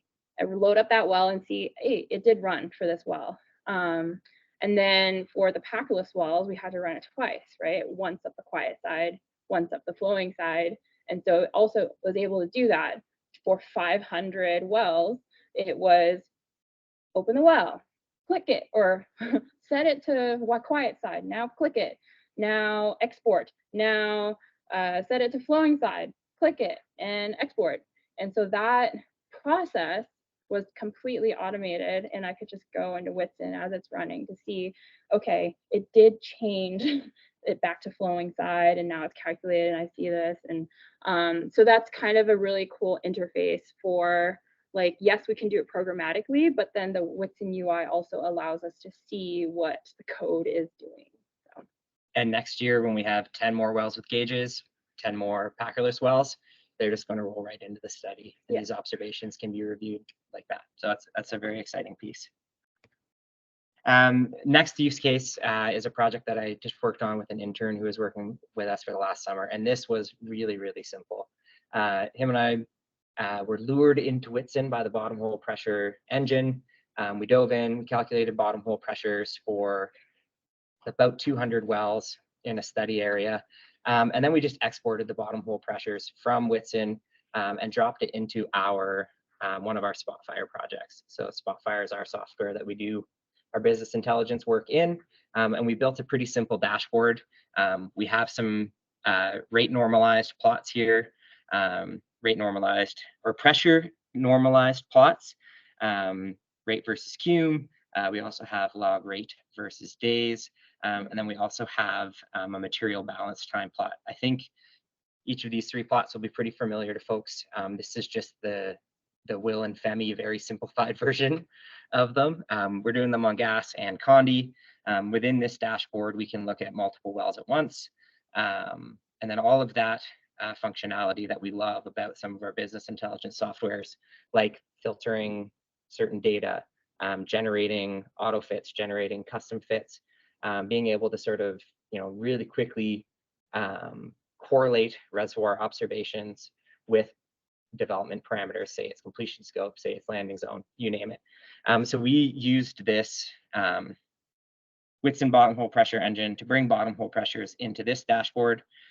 We reviewed an entire property of wells, and we found that we could really, really easily identify workover candidates, particularly comparing this plot on the left and this plot on the right. So we have a really interesting dashboard that has all of our rate data, all of our pressure data, and then some vertical lines where we can see LGR tests and we can see workovers. And this is just a pretty simple example where we can see a well came on with terrible deliverability. That's the first red circle or red square. We did a workover. We were able to get a well that looked much more similar to all of its peers. That's what we were expecting. That's a great Montney well. And then we get to April and something happens and we can sort of flag that this is a sick well. There's something unhealthy. This is a workover candidate. So we're able to do this and review all of our wells in our Pipestone property really quickly. And it was that Whitson bottom hole pressure engine that I think really helped facilitate that study. Next QK, the next use case is talking about completions pilots evaluations. We're all concerned about how much sand we should pump, what's the most economic result. And we are working with Bejat, who's just over there on our reservoir characterization team. I'm the simple guy who just plots like 180-day rates versus completion scope. Not everyone believes you when you pull those plots up. But when Bejat goes in, does numerical RTA, analyzes all the wells in Whitson, we can extract those observations about LFP, cross-plot them with pounds per foot, and start to feel a little more convinced, in this case, that the bigger scope is yielding really positive production results. I think the exciting piece is that the data was here really quickly, and we were able to jump in, do this evaluation really, really fast. Another use case, just talking about tubular size impacts. We were able to see that on a producing well. We had a workover event. We installed a smaller tubing string, and then we could see that the well deviated from its initial bottom hole pressure trend. And after installing that smaller tubing string, we're actually modeling a lot higher bottom hole pressures. This well itself really struggled to lift after we dropped the smaller tubing string in. And it basically got to a point where most of the gas that was flowing out of the wellhead was just gas lift that we were injecting. So just one other way that we're using Whitson to gain sort of additional insights on our wells. I called this workflow advanced forecasting. That might be the Harmony description of what we're doing here. But for any one of our wells, if we've gone through and done the work to define the well itself, we can pretty quickly jump in and say, well, what would or what could this well produce at bottom hole pressure A, B, or C? I think this is a super powerful workflow for us when we're thinking about our workover programs. Should we pay $1 million to drop a pump in a well? Can we afford $250K to pull a tubing string out and put new gas lift in? And then the simplicity of the software being able to do these advanced forecasting algorithms lets us start to say, well, what if we lower the bottom hole pressure by 2 MPa in the whole field? Can we justify a $200 million compressor station? So I think the ease of having all the data available in Whitson, the ease of working through the reservoir engineering workflows in Whitson are really helping us get additional insights to help with important business decisions. Cool. So those are a few examples of what we've done. I would say on our Whitson journey, we're sort of in the first year or two. I'm probably in my first year of being a Whitson user. So I think we've come a long way in adopting it to support a bunch of different workflows in a short period of time. But there's obviously a lot more we can do. And watching the presentations today, I can see a lot of really exciting, interesting observations that I just want to pull out in database and cross-plot with wells per section or with proppant per foot, you name it, all of those sort of classic development parameters that really drive the economics of our business. So almost in summary, I'll say Whitson's a sports car. I put that little blue sports car there to say that's how I'm thinking about Whitson. But sports car is not going to go anywhere if you don't have premium fuel. So that's where Angela comes in. She's getting us our premium fuel, giving the sports car what it needs. The exciting piece is that we can go in, we can do DCA, we can calculate LFPs, we can calculate resource in place, bottom hole pressures, and we can extract that all out, marry it up with all of our other business intelligence softwares. It could be Power BI that you view it in, could be Spotfire, you name it. But if we get those observations into the hands of our sort of day-to-day engineers, they're going to be able to come up with observations that help us run a better business. The next piece, the piece I'm maybe most excited about and talking with everyone else in the room here, is to say that sports cars are really fun, but they're also kind of dangerous if you don't have any rules of the road. So we can see there's really key technical practices that are going to influence what sort of numerical RTA LFP you're going to pull out. Well, our numerical model LFP is a little different than your analytical LFPs. They're going to be. So us as reservoir engineers, we sort of got to stack hands and talk about what are the best practices. How are you going to initialize your fluids? How are you going to pick those LFPs? Because they're not going to be super useful insights if we haven't sort of agreed on sort of some reasonable rules of the road for approaching it. So really exciting software, but let's do some of the tedious meetings where we talk about how we want to use it too. The other point that's important to say is that how are our data practices defined? I know as engineers, we want to drive to the answer as quickly as possible, but we should talk about data management practices. Right now, I think if Angela was an evil genius, she could overwrite every project in the Montney and then retire and never talk to us ever again. I hope she doesn't do that. But these are conversations you need to have. You know, simple stuff like how do we handle a new well, who has access to what wells, who has read positions, who has write positions. Mamar, one of our senior engineers, is over here. If he does RTA on a well, can I go in there and overwrite that pick? I wouldn't, but we should talk about, you know, how that approach would look. So then sort of getting to where we're going. So I'm saying, you know, maybe optimistically, some of the ideas that I have here in the headlights, maybe they're more like around the corner. But the sort of vision here is that, you know, all of the reservoir engineering technical expertise that's in this room, we are unpacking, databasing, and making all those insights and observations available to folks across the business. So if it's a cross plot of LFP and proppant per foot, or a cross plot of UIP and EUR, you know, the dream is that every well that we have out of Ovintiv in the Montney is available, and those observations are available for everyone to review. So I think that's it. Please reach out with questions. Please join Angela on her GitHub talking about the Whitson SDK. And then, yeah, if sort of any of the projects here sparked any ideas, yeah, let us know. We're, you know, early on our Whitson journey and definitely excited to learn from other folks on how we can sort of best utilize the software.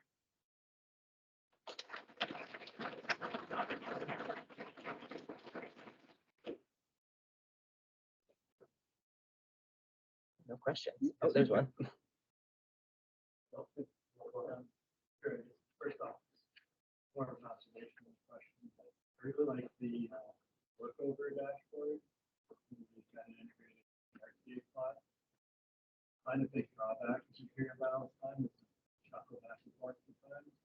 Where if you have it on real time and serial balance time, highlight points on one, pre-workover, oh, that's what I'll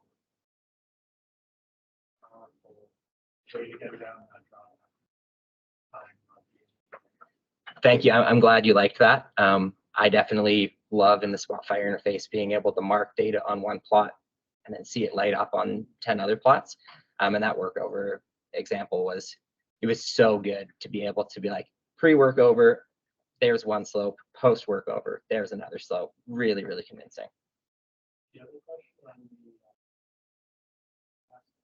was that going into Whitson and programmatically running the model at the bottom of Do you want to walk through the technical part on that, Bejat?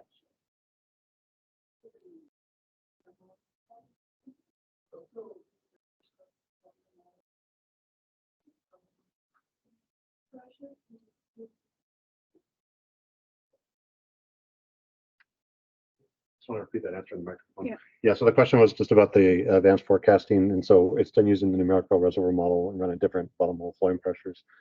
I just want to mention part of the, I get to help write part of the nodal analysis in Whitson, and our long-term plan is to let you plan the entire life of the wellbore, you know, through all the artificial lift methods it'll have to go through from start to finish, and the reservoir model will be the engine to predict the deliverability. So that's the long-term plan. We're just taking the baby steps with Nodal today. Yeah, and on the nodal piece, like I had one slide as a use case, just flagging where we changed tubing strings and observed a higher bottom hole pressure. If I knew about the nodal thing, I might have been able to say we shouldn't have installed that tubing string. So maybe I should take the nodal course tomorrow. Well, and to me, the really cool thing about using a software that has these kind of more intuitive connection points is that once Bejat has kind of her analysis outlined, and that's something that we want to capture and repeat on a regular basis. She's already defined, hey, here's a workflow, here's how I've done this.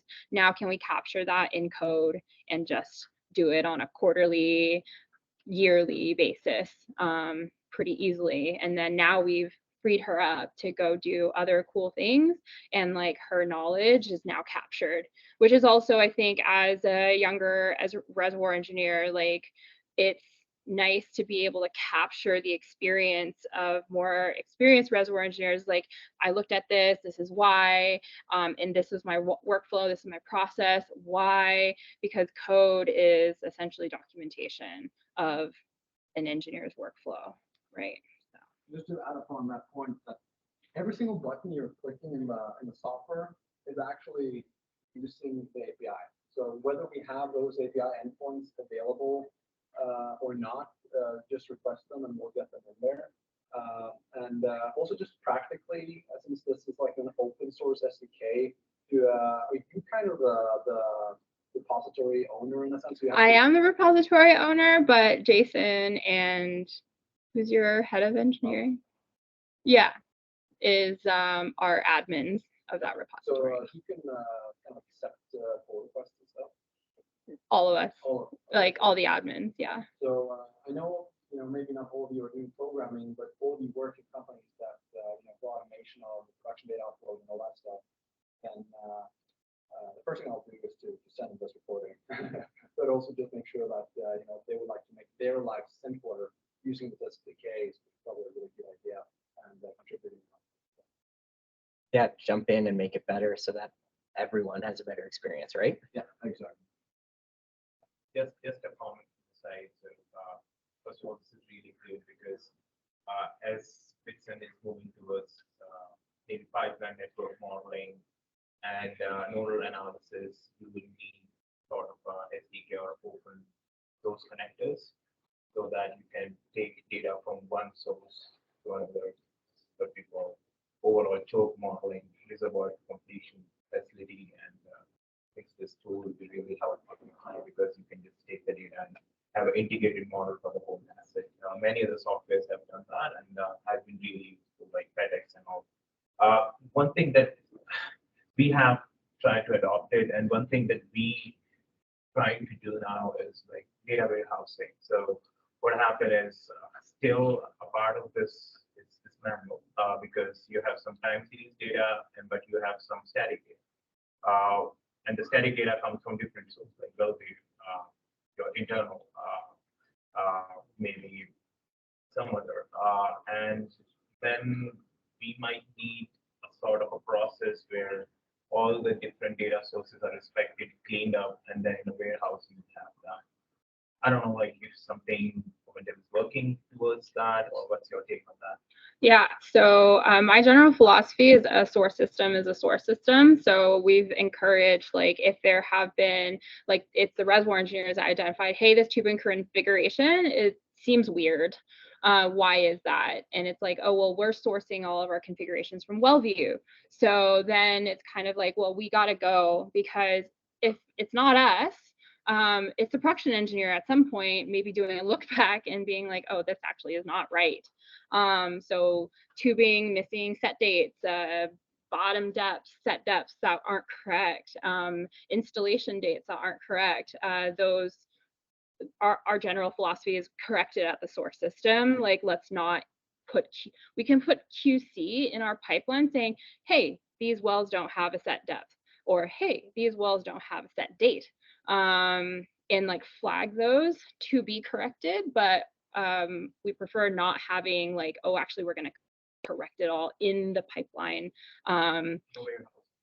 Yeah, and so there is a warehouse that was kind of our staging database, right? And so things from source systems will follow through the pipeline to then be staged for use in Whitsun. So it's kind of, originally it was being staged to be used for Harmony. And so because we had all of that data that is also needed in Whitsun, we just kind of adapted that pipeline to flow into Whitsun.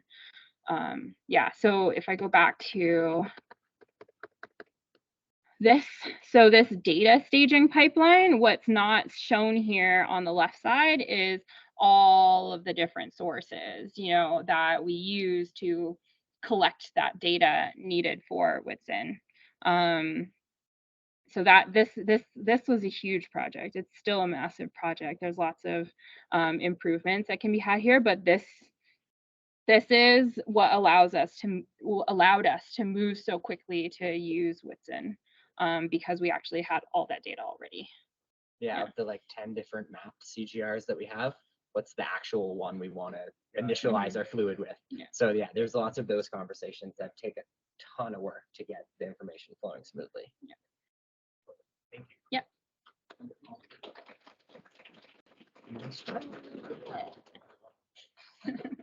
You should just jerk with me.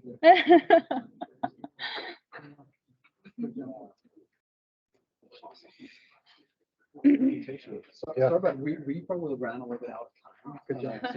Sorry Yeah, about no worries. chewing like yeah, I know, but I love it. Like that's what I see with a lot of